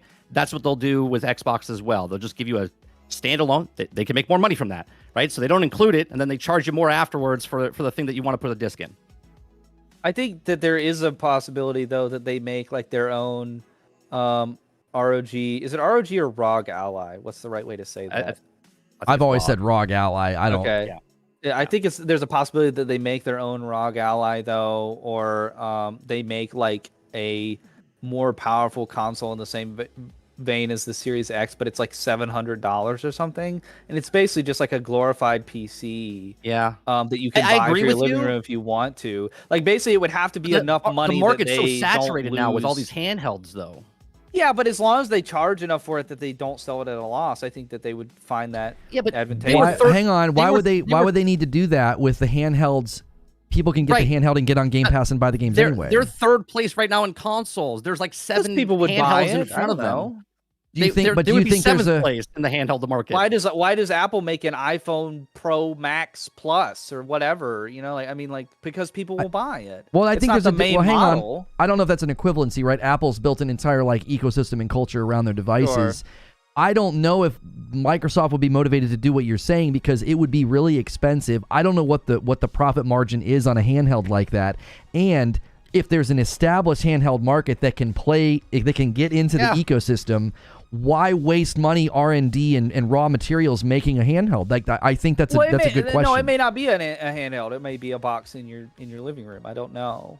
The only reason I would think they would get into handheld is they might think, based on the success that Nintendo has had, that they can have success like they can be a ROG Ally but first party, and then offer more proprietary compatibility with the Xbox ecosystem. Because right now the ROG, you can't like natively download your Xbox games, right? Like you can only play Game Pass. Is that true?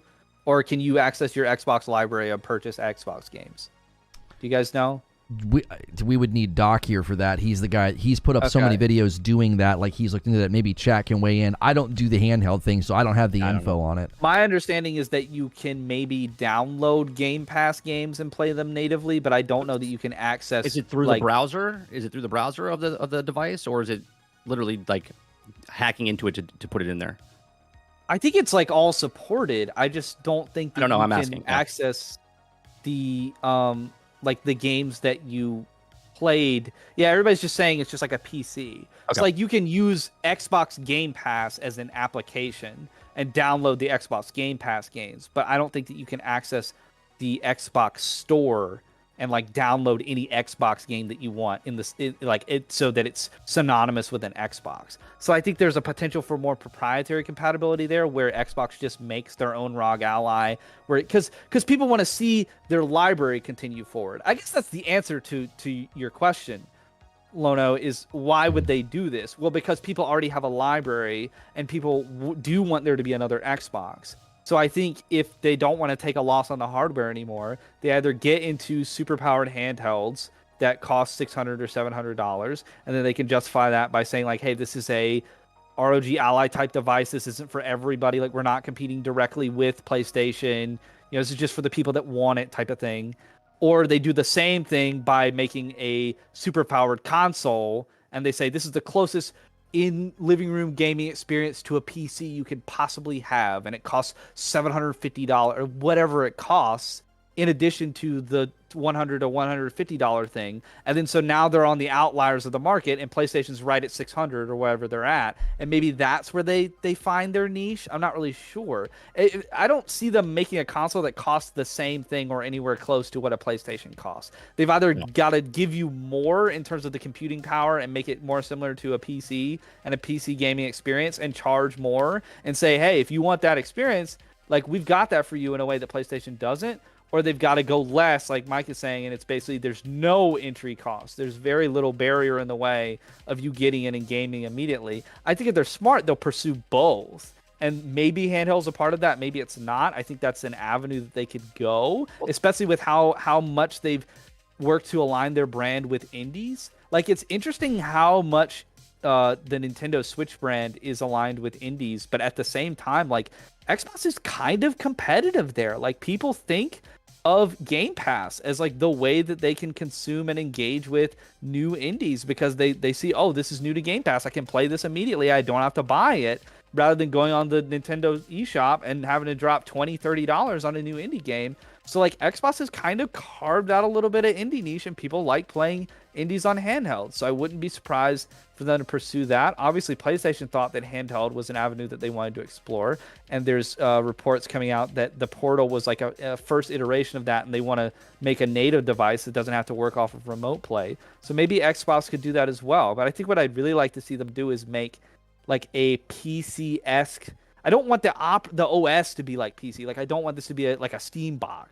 But like I just want them to make an Xbox that by far and away outdoes the PlayStation. And they're like, yeah, and it costs $200 more. So like this is for a specific audience, for somebody that wants this in their living room. And then in that way, they don't make a lot, they don't sell a lot, but they're not selling it at a loss. They're selling it at a small profit. So at least that kind of keeps them in the game. I feel like that's really the only avenue that's available to them, other than what Mike's saying of like, yeah, just make it $50 Fire Stick that you stick in the back of your I think it's gonna be like $100, $120. Yeah. I think it is gonna be.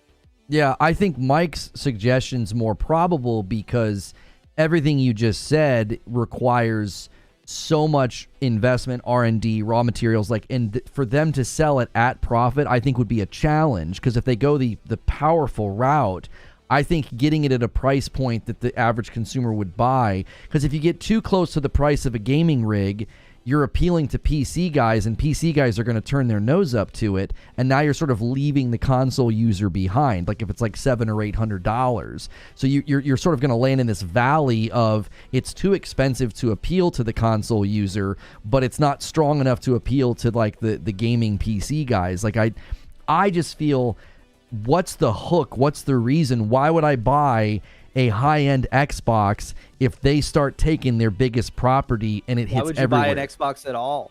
Right, that's the point. Like, and so if they know that, why would they invest in it somewhere? Like, I don't see them not putting out an Xbox, like a real console. Sure, I just there's don't still going see to be a console. Yeah, there's still going to be a console. So what does that look like? Like, that's what I'm talking about right now. If they put out another PlayStation clone, nobody's going to buy it at this point. Like, they barely got by on lies and false promises, inadvertent or not, this last go round 3 years ago. Now nobody's buying the Xbox. Nobody wants to buy the Xbox because they're cooked. They're exposed. Everybody knows what's up now. So they've got to find a way to offer value in the form of that next box. Unless you're saying, Lono, that there's just not going to be a box, which is possible. That would astound me, but I was astounded this week. And look, this is the reality that we live in now. So like, that's totally possible. But I think the only way for them to go is towards the outer bounds. Like, they need to get as far away from their competitor PlayStation as possible. And I think that means giving a console that is cheaper and more affordable and more accessible than the Series S, and a console that offers a more premium quality luxury type experience than the Series X does. I mean, or they just don't make a box, or they're dumb enough to make a box that is exactly like a PlayStation and nobody has any reason to buy it. That would be insane.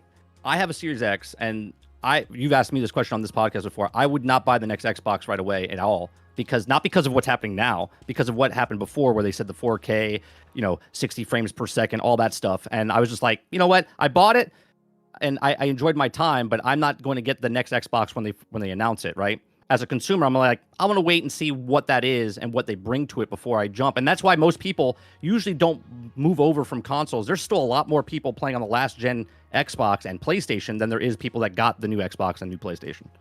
I mean, Xbox Series X is fantastic, phenomenal for playing Xbox 360 and Xbox One games. Like, it's not even close. It is the unequivocal best way to play those games if for some reason you don't have a PC. Like, if you're like me and you game in your living room pretty much exclusively, unless it's on a Nintendo Switch or a PlayStation Vita, if I'm going on a work trip or something, I still have mine and love it. But like, if you're like me and you're just, or Greg Miller, like you referenced earlier in your pre-show stream, and you're just like, I'm not getting PC Master Race my butt, like whatever, and you don't want to do all that. Yeah, like Xbox Series X is a great way to play Xbox One games. I mean, they have enhancements for like, I think like over 200 games. This is like remaster level quality, like stuff that Sony would charge you $20 or more for. They might charge you $60 for it. You know, Nintendo certainly would. Slow down. FPS boost is not a remaster. Come on. But like I can put like Blood Rain and Psychonauts 1 and other games in there that would look like booty on an original Xbox, and it's like 4K 60. And they did that for free just because I went out and bought their box. So it's a great Xbox One. It's a fantastic Xbox One. But I didn't buy it for that. Mike didn't buy it for that, I'm fairly sure. Yeah, so like that's really the only value that I'm going to get at it now is like it will forever be the best way for me to play my Xbox One games. And if they make the next Xbox console a better way to play those games, I'm still not going to buy it because like how much can you min-max that? And also I don't want to be in their ecosystem anymore after this. But like, yeah, I mean, the console has some value to it, but I think for the next generation, it's got to be more than that. They've got to show up with something that their competitors are doing. And I feel like that's maximizing performance. They already sort of tried to lean into that and failed, as Mike is alluding to. He's actually on this side, as Mike is alluding to. But yeah, like I think it's got to be ease of access. I think it's got to be both. If they just go the ease of access route, they just become Google Stadia. And I don't know that there's enough clamor. I think it's too early for that still. I think people are just going to go out and buy PlayStations because that's what they're comfortable with. That's what they're used to. And then PlayStation just firmly secures their place as the Apple of gaming, and Xbox will slowly fade away into the ether like fairy dust. So. Well, I don't think so. I think they'll be making tons of money publishing games on the two best-selling consoles. They'll be Sega. Out there. They'll be a bigger Sega. Right. I think that's what people... I think that's why people got so emotional about this, because they're just now catching up to where I got in the last 2 years. I just realized it was like, this is not what I was promised. I'm not going to get that Project Scarlet. I'm not going to get the games that I was promised. And now they're catching up to that reality that they didn't buy Activision Blizzard so they could flood my Game Pass and make me feel good. They bought Activision Blizzard so that they could become like a publisher. Like that's where I think people are really feeling that jilted sort of sense of betrayal. That what in the world did we support here? This is, and a lot of us tried to say, like I kept saying, quit looking at Xbox and Phil Spencer. You need to look at Microsoft. Everything, every level of this feels like a Microsoft decision. Like they walked in the room and said, you guys have been trying it this way for a while. We're done doing this. We're putting this stuff everywhere. Like when the CFO says what he says to investors and Satya says what he says, it's like they're the captain now. Microsoft's in charge, not Xbox. Like Phil is getting, I believe, his marching orders from them. And I think that's why so many people got blindsided by this. Nobody saw this coming, as was evidenced by Paris. And kind of funny, he was saying he was supposed to sit down with Mike Ibarra in January to do an interview about the future. PR sought him out at the Game Awards, and a month later, Ibarra's gone. So it's like wild. Microsoft walked in and said, "No, we're calling the shots now. This isn't going to go the way everybody thought it was going to go." Hell, the FTC is saying that by them laying off all those people, they're exercising control that they demonstrated that they would not have over Activision, that it would continue to operate independently so as to preclude them from having a monopoly. So the FTC is trying to pursue that. Now, like, you know, Richard Hogue and others say that there's no case there, but hell, I'd be game for some more FTC drama, man. Get in there. Get in there and tell them that they can't lay off 2,000 people and start making all these moves and hold them accountable. I'd be down for that. I think it's a little bit of hopium, maybe. Like you're referencing Project Scarlet a lot, and I guess that would be the last way that Xbox could maybe deliver on something that they promised, is if they come out with, like, even if it costs $800, if that's what they need to do to be profitable, if they at least come out with a console where they say, hey, we did it. We gave you an option. This is the reason why you would buy this instead of a PlayStation, because of the performance, because you never have to worry about a game being 30 frames. You don't have to worry about that anymore. Like, something like that would allow them to retain some dignity, some value proposition, and like maybe carve out a place in the market of like, we are the high performance console that only 10% of the market is going to have.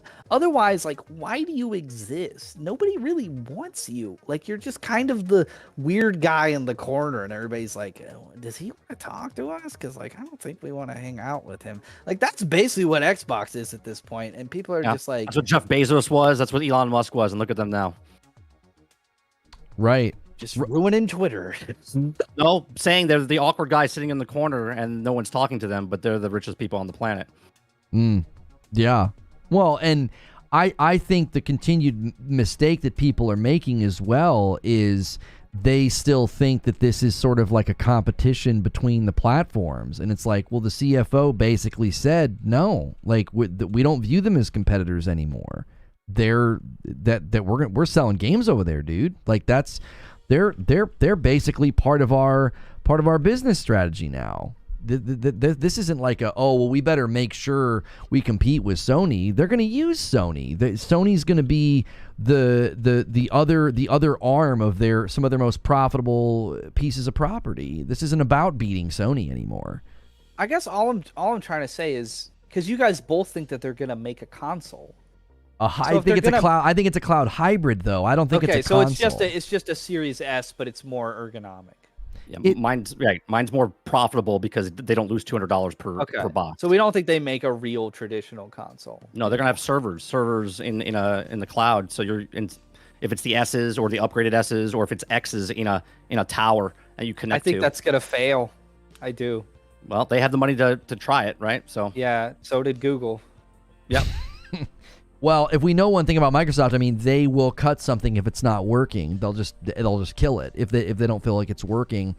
The reason I think they would be okay with a low cost, potentially low margin, cloud access point is that's just one other way for the consumer to get in, whether it's a smart TV, tablet, phone, or this console hybrid. The rumors now coming from insiders, they're saying, no, they're going to go with another 2-tier system. There's going to be a high-end console. Then there's going to be this hybrid handheld thing. Again, I think we're getting so many different tidbits of information because Xbox had all these ideas and things they thought they were going to be doing. That's all been thrown out the window at this point. I think, again, Microsoft walked in and said, no, we're not doing any of that now. Like, the money is in software distribution. The money is in selling these games, which calls into question everything. This goes back to everything Kirk said at the beginning, everything that people felt like they were buying into, an ecosystem, exclusives, a brand.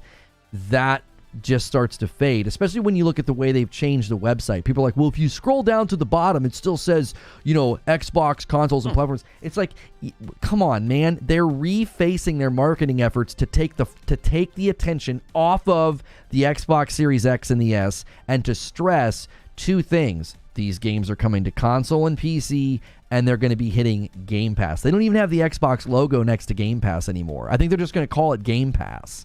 It's not.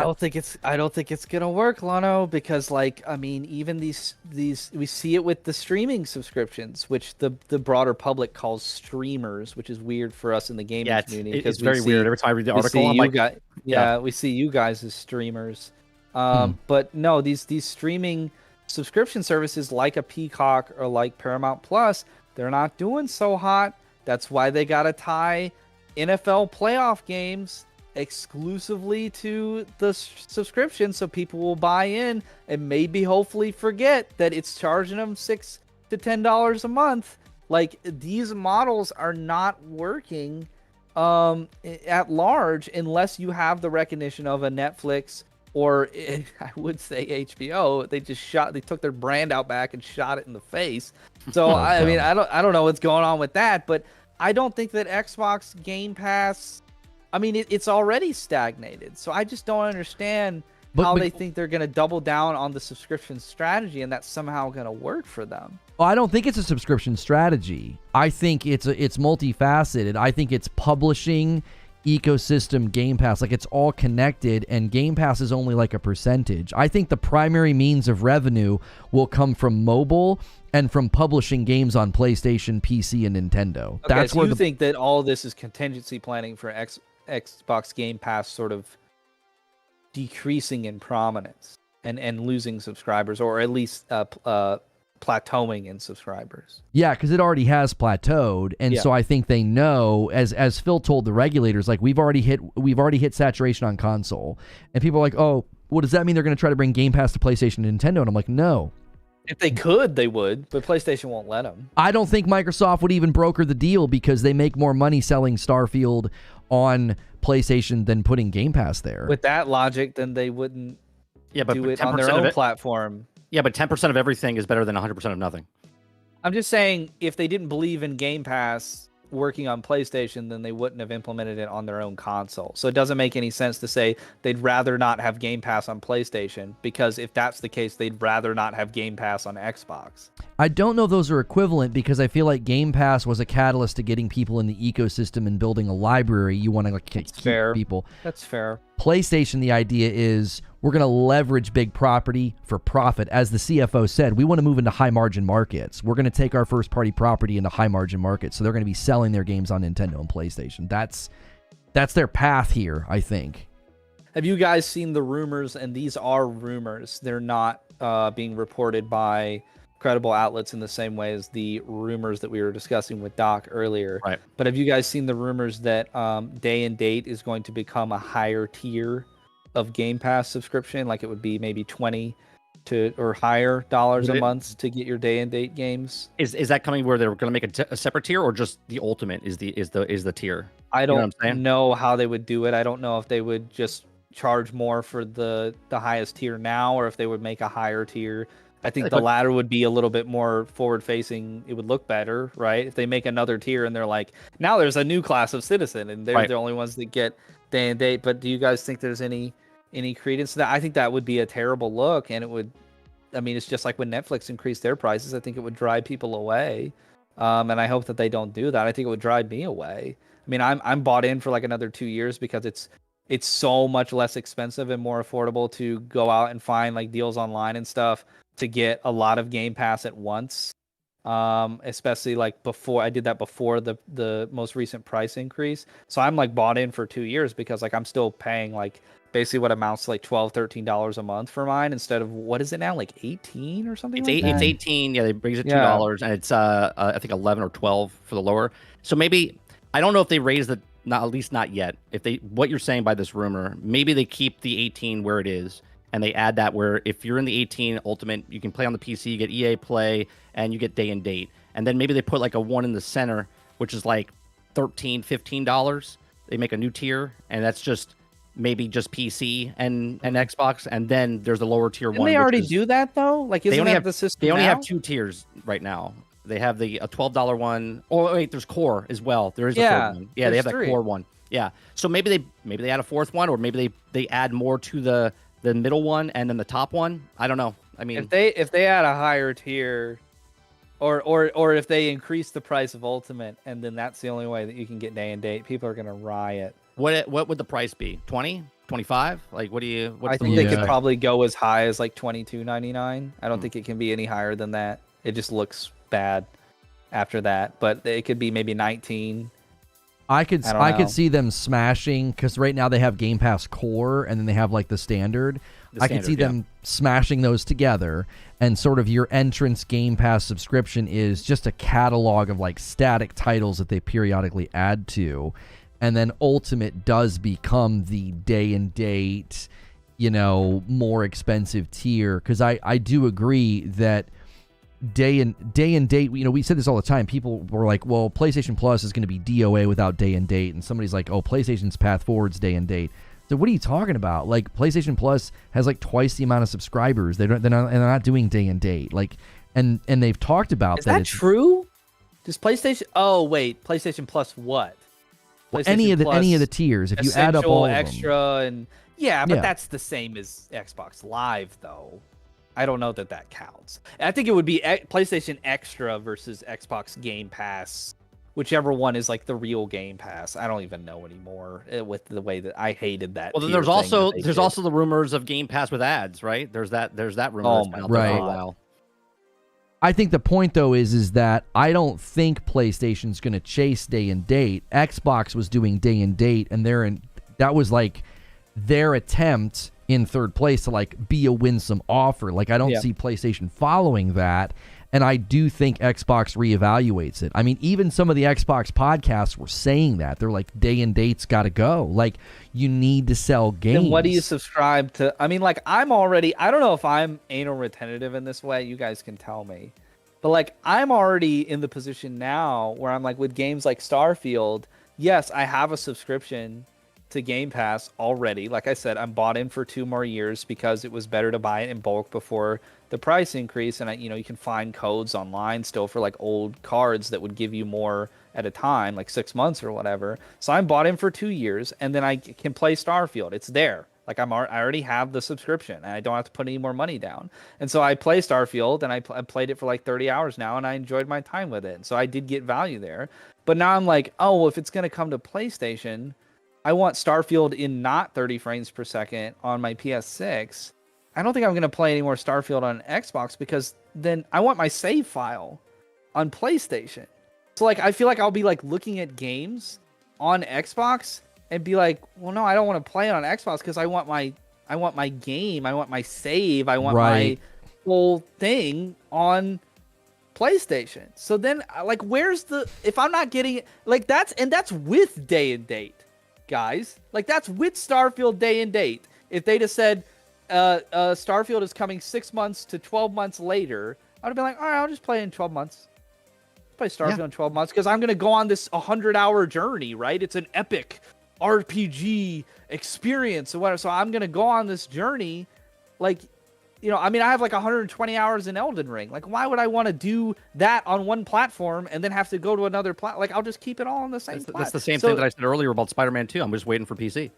Right. So people are already exhibiting that behavior, to your point, Mike. So and that's with day and date. So I guess maybe that's a reason to take day and date away because it's not helping. But it's just like I just feel like they're just chiseling away at their value proposition little by little by little by little until it's just like there's no reason to interact with this ecosystem. I think the writing's on the wall that they will become a giant Sega or an EA or whatever, because nobody's ever, at a certain point, nobody's ever going to want to buy anything from the Xbox store. Why would they? What is the incentive for that? And what's the incentive for Game Pass? Sega went away of Sega because there was nothing else to do, right? That's Xbox. That is literally where Xbox is at right now. Xbox has an out. They have the internet. They have the cloud. Sega didn't have that. They were stuck. That is it. They haven't figured out that tech yet. But that's what they're doing. That's what I'm saying. They have a fallout. They have a net here. Yeah, but they have a net here. Sega didn't have a net. Sega was console. They're gonna struggle. Sega was console, and then after console got destroyed, they had to go to publisher. Just like Sega did. Xbox can do all of that and keep floating because one, they're not even the same type of company as Sega. They're water, maybe. Whatever this analogy. I mean, they have an out. Sega did not have an out. Like 5 to 10 years, just like Sega did, if not worse. Sega's now back because they've got Atlas running on all cylinders. They've got Like a Dragon really popular in the West now. So like finally things are going well for Sega. They're a player in the industry, but that took a long time. And I think people are really underestimating like how big of a hit this is going to be for Xbox. I think they're going to lose a lot of Game Pass subscribers, at least for the people that pay month to month. I think they're going to see that hit immediately. And I think they're going to see that people in this community and that engage with games, people that aren't just like, I don't know, like have kids that want to play Fortnite and like that's basically it or whatever. And it's like, oh, which box should I buy my kids for Christmas? Oh, the white one that's apparently an Xbox cost the least. I'll go buy that. Other than those people, and I don't know how big of a percentage those people are, I don't see anybody perceiving any type of value in what Xbox is offering, at least for the considerable future. If you're saying that they're investing in a future, if they're hedging bets on a future where they will be able to provide value when tech catches up to what their vision is, because it's not there. And it's just like VR, Mike. Like PlayStation invested in VR, and like the PSVR 2 is just a garbage dump. It's a ghost town. Like nothing is going on over there. VR's been around that's- since I was a kid, so it's I know, always been a but niche I'm market. just saying that VR, you get what I'm saying, VR2. though. I think VR2 is a slow like burn, like all insanely VR. expensive, and there's no value there, and that's why it's not selling well. I think the Xbox Meta is Quest going to 2 go the behind same me, way. I use that more for Xbox than I do for Meta, for the actual VR stuff. When I travel, I take my VR headset with me, and I can play Game Pass in there. Well, and the VR2 is attached to a market that's experiencing slow growth, right? Like even Ubisoft said the VR That's game what that is cloud is, guys. That's the pick. That's what I'm trying to say. Cloud is the exact same. Everybody thinks the cloud is just going to make this drastic jump forward in the next 3 years. No, it's a slow burn too. And so Xbox is. Yeah. I bet that this got forced on them way earlier than they wanted it to, and they're in trouble. They really are. Like, it's going to be tough for them over the next 2 to 3 years. It's going to be very difficult for them. I mean, they're going to make money still, but their relevance is going to erode considerably. The difference with cloud, though, is infrastructure and tech advancements fix a lot of the problems. The challenge with VR is some people just don't like it. It's expensive. It's an extra piece of equipment. They can get motion sick. Like, all of that needs to advance as well, and that's more subjective. Like, but if you get better infrastructure, if you get citywide fiber, if we can get, cloud 4K and all that up to snuff, well then yeah, I think in about 10 years cloud can overcome those hurdles. I think VR is going to be it's going to be harder for it to overcome some of those hurdles, because if you can't saturate the market with the hardware, then you're not having enough consumers to buy the games, and the publishers aren't going to see it worthy of that big investment. So you're always going to have like smaller, more mediocre titles hitting VR. I think cloud has far more potential long term to crest over the hill of technological obstacles that we now face, which is primarily internet infrastructure, I think, in America especially, because your cloud can be amazing, but that doesn't mean my neighborhood internet is good. Yeah. So then and then the average user doesn't know why cloud feels or looks bad. They just think it's bad. They don't know it's because their internet's oversold or they're on a bad node. Yeah, sorry, I'm not laughing at you. People in the chat are bringing up Sonic, like it in response to me saying that Sega struggled for a long time. Like, that's like owning me. That like Sonic was around in like the 2010s and that Sega was doing so great because of Sonic games. Yeah, I remember. Yeah, they were killing it. You're right. Well, I think I don't know what I was thinking. If we envision a future where the PS5 Pro hits, and then in let's say 2029 a PS6 hits, or 2030 a PS6 hits. I actually think this generation lasts longer than previous generations. I think the PS6 is going to land a little bit later than people are expecting.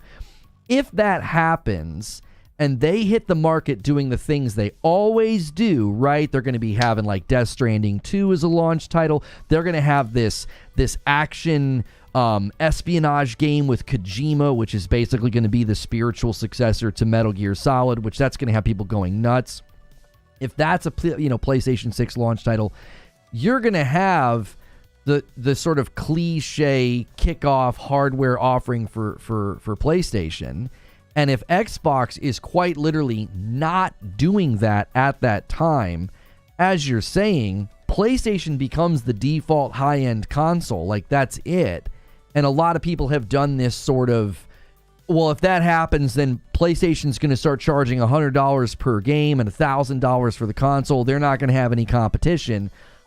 I don't think that happens. Do you guys think there's a risk that like suddenly PlayStation becomes the default high-end console, and then we're paying twice as much for video games and the console's twice as much? Do you think that's a potential reality? Very gradual. I don't think it'll be double, but I think there's no way that the PlayStation 6 costs less than $600 now because they don't have to worry about Xbox. But I would love to know Mike's thoughts. That's really my thoughts are very basic. Yeah, I'm almost the same way, Kirk. I think over time, I don't think it drastically, like all of a sudden the $60 to $70, which technically is $100, $120, because now all the companies are doing 3-day early access, 5-day early access, pre-order, all that stuff. But I think a game, if in this world that you've just created where PlayStation is the only console left, 100%, just like our cable company and phone companies can raise the prices and do what they want, sure, it could happen. Is it going to happen? I don't know. I mean, hindsight 2020. I know chat loves when I do this because I don't have an answer for the future that I don't know about. But I think that if Sony did that, yes, they would gradually raise the price up and see what the clientele pays for. The market bears what the market bears. So if the people are playing PlayStation, love their PlayStation, and all of a sudden games are $80 basic, and then they're $90 basic, and they just keep telling you, well, now it's 120 frames per second, now it's 6K, now it's 8K, then you're going to keep buying it because that's what consumers do. The market bears what the market bears. And also, to your point earlier, Mike, like they could just sell you they could only have a digital console and they could sell it to you for $500 or $600, and then the disc add-on is $200. Right, so or now, just the now digital it's an version $800 console. Right, they're not even making discs anymore. It's just all digital, and they charge $90 so you have to buy the add-on. Same thing as the Xbox storage thing, which like I'm glad that I was able to buy that storage and I didn't have to like open up my console and like get a soldering iron out or whatever. But like a lot of people complained about that being so expensive. And I get it. Like you're like, why doesn't it come with the storage? These people don't understand that, like, you know, they're selling it at a loss. So this is just like a tacked on thing. Like if you want to give them more money, it gives them a way to increase you know, the money, the returns on the R&D and everything that Lono was talking about. But yeah, I think that that's definitely a reality where we see the same thing with games, right? Where even the game behind me has gotten a lot of flack, and rightly so, for even though it's such a great game, they locked New Game Plus behind the deluxe edition. So New Game Plus is $15 more. So clearly they believe that's a feature now that they're selling to you. Clearly they believe that their game is worth $85. Am I inclined to agree? Almost. It's a really good game, but it's like, do I think that that's scummy too? I do think it's scummy.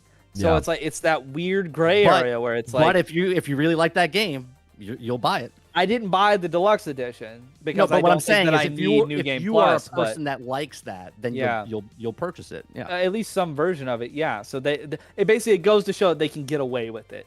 Like people will buy a all digital PlayStation for $600, and they will just be like, well, I guess I just buy digital now. And then there's other people who will buy an all digital PlayStation for $600 and buy a $200 add-on so they can continue to use physical media. So they'll get both.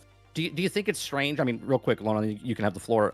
Xbox, when they came out with the Series X and S, when we were going through the bug for the whole world and product was low, do you think it was kind of weird that S's were always in stock, but X's weren't, and X is the one that had the disk drive, and the S is the one that was just digital? Because and it's cheaper. So you're like, oh, I really want the X, but the S is here. I'm going to take the S. And then I'm in their ecosystem. That's it. I'm in their ecosystem. I have no other way to put a disc in or play a different game. I can't go to GameStop. I can't go to Target. Can't go to Walmart to buy anything. It is what it is, right?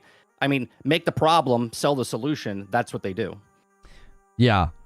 Well, before I comment on that, I just wanted to say I did misspeak. I meant to say Death Stranding 2 would be like a PS5 Pro title to show off the power. And then the Kojima title that's like the espionage would be a PS6. I just misspoke. Sorry. I think it's called Fizzant. Yeah, Fizzant. So the idea being that, like, they're just hitting those notes of, like, buy our hardware, high-end games. Like, Death Stranding 2 is going to be harnessing PS5 Pro would be what I think. And then the espionage game could be a PS6 launch title. You know, what that would look like for Xbox not being in the market doing that anymore.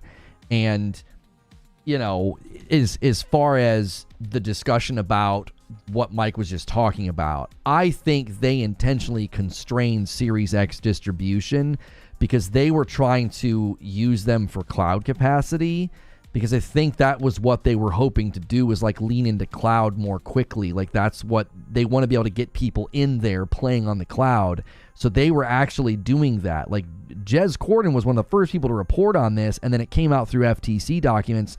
They were voluntarily making less Series X's and using them for cloud. And I don't know if it was because, like, oh, we don't want people to own stuff, we want them on digital. I think it was literally because the demand wasn't there, and they were, like, thinking hardware is not the future for us. The future is cloud. The future is because somebody brought this to my attention. I think it's so important to remember. When Phil Spencer said that it's taking a while for Nintendo to realize that their future is their property off of their hardware, right?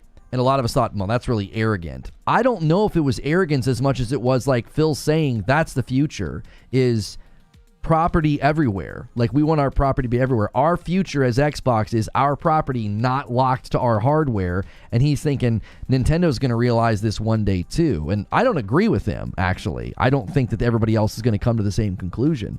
But I definitely think that's Xbox's vision, is we're not locked to our hardware anymore, because I don't think hardware is a priority. Nobody bought the hardware. Right.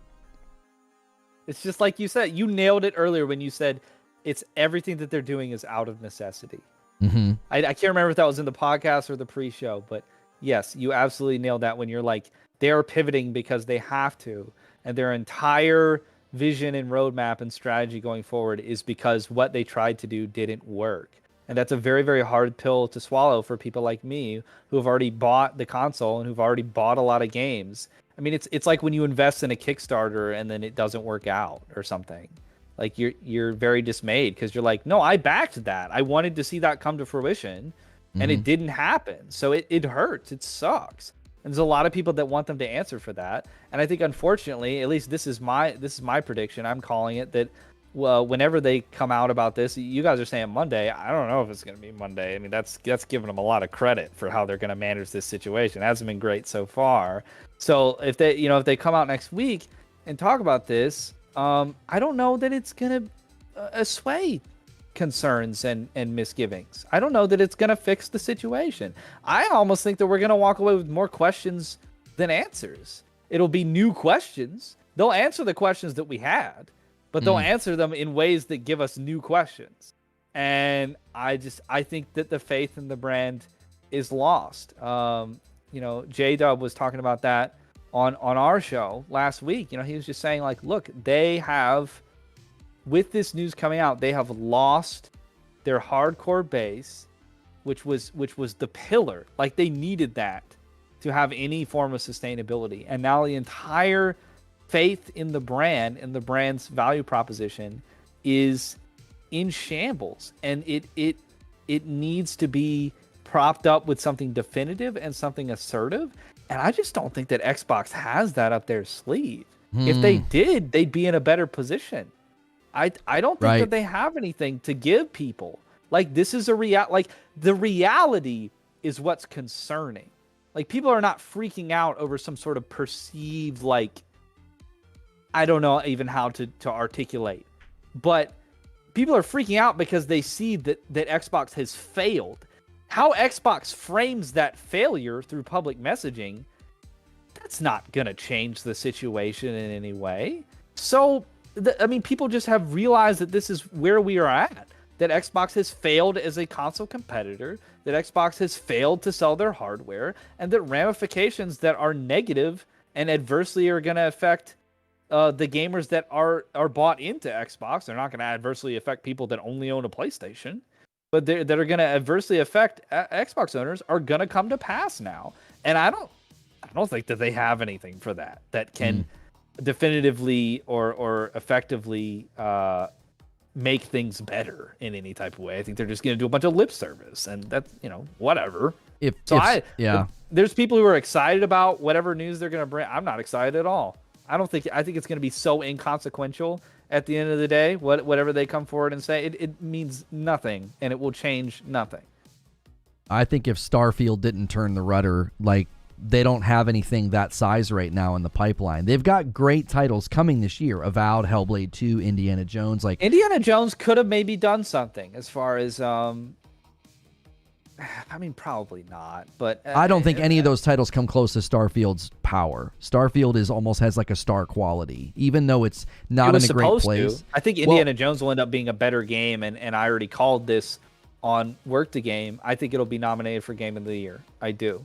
It's not going to win, but I think it's going to get nominated for Game of the Year, and that would have brought some more attention, maybe. Again, they're already playing a losing game, right? It's just we're talking about people like Ryan McCaffrey and Destin Legary and Paris Lilly, those people of those type of prominence and those credibility in the industry, literally being shocked at this news.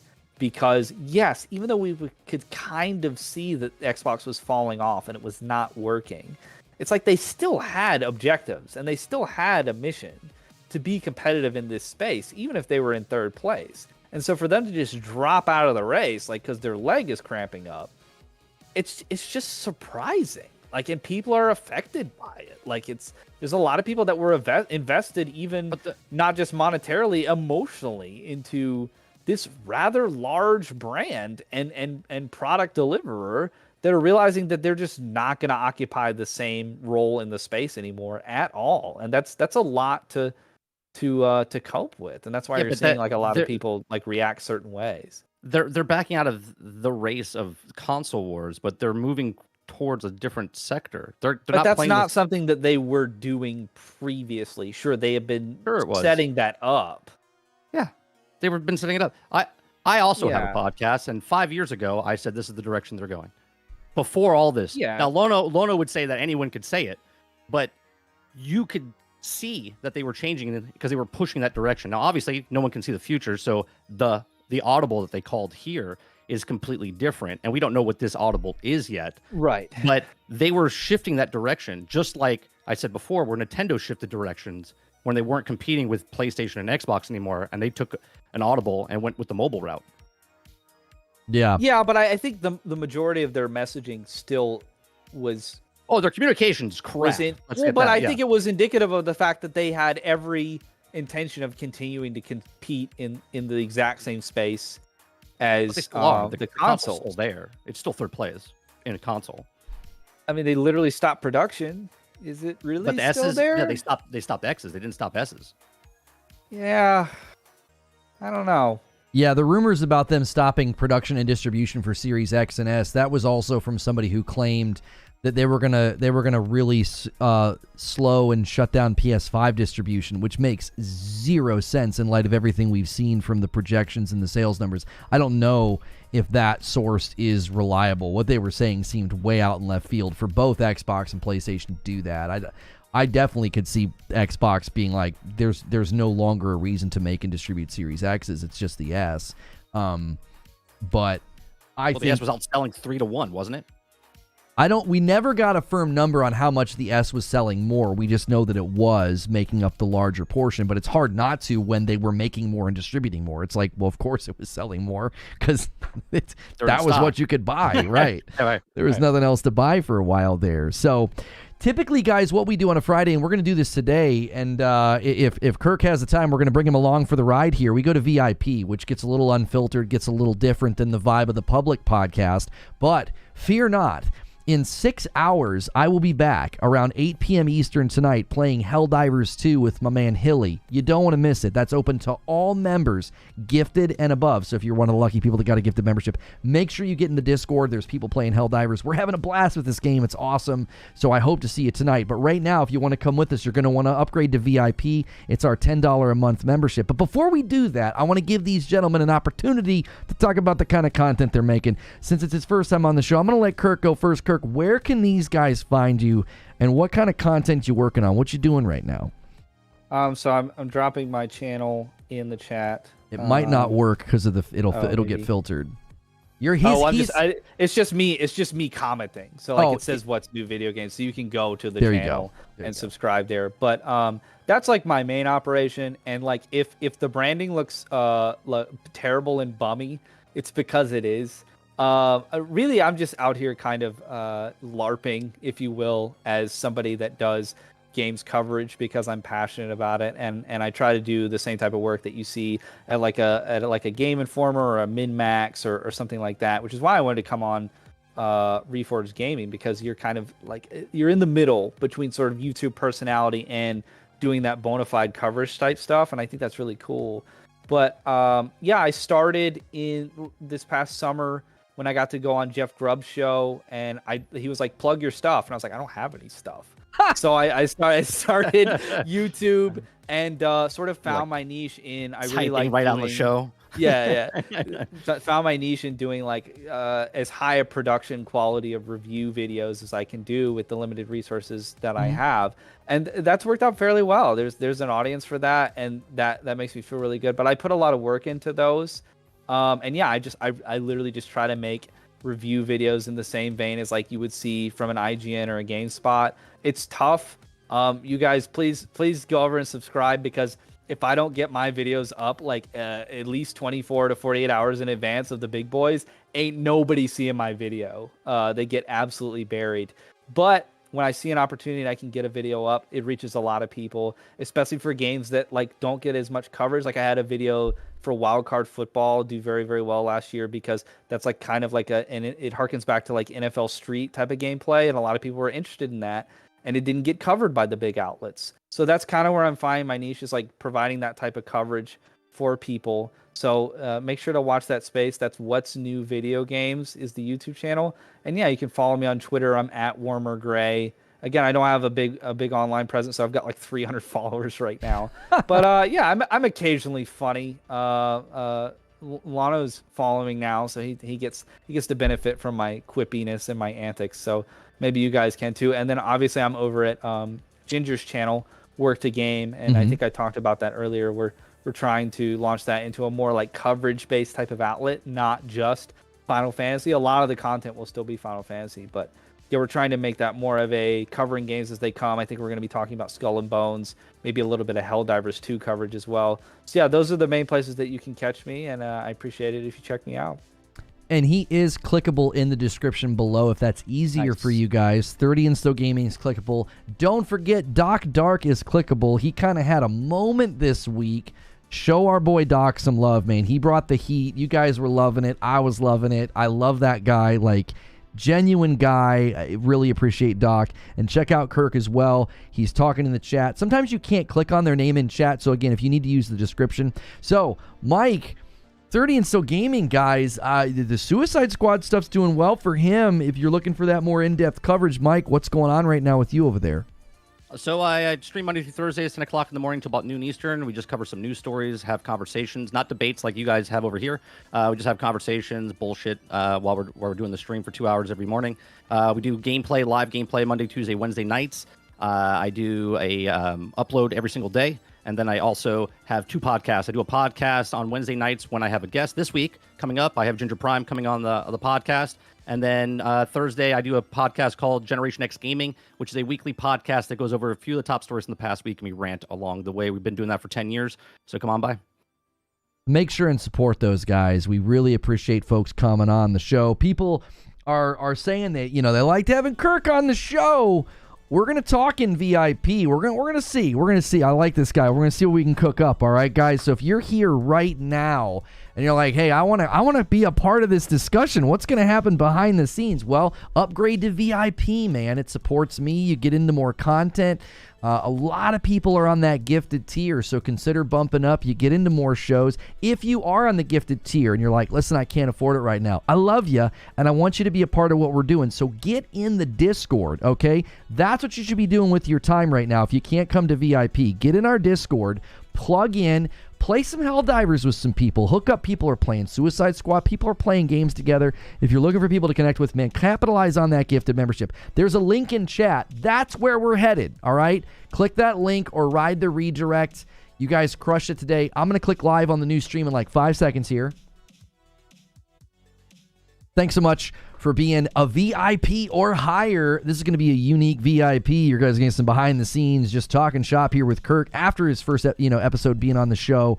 And then Creature's going to join us, my producer, my web manager, my business strategist, my surrogate father who scolds me every day on if I'm doing bad stuff. So make sure you guys are keeping those VIPs up to date, and make sure you guys tune in tonight for the Helldiver stream with Hilly. I'm going to end the previous stream, and I'm going to redirect folks over that are at the VIP or higher, and we will no longer be live.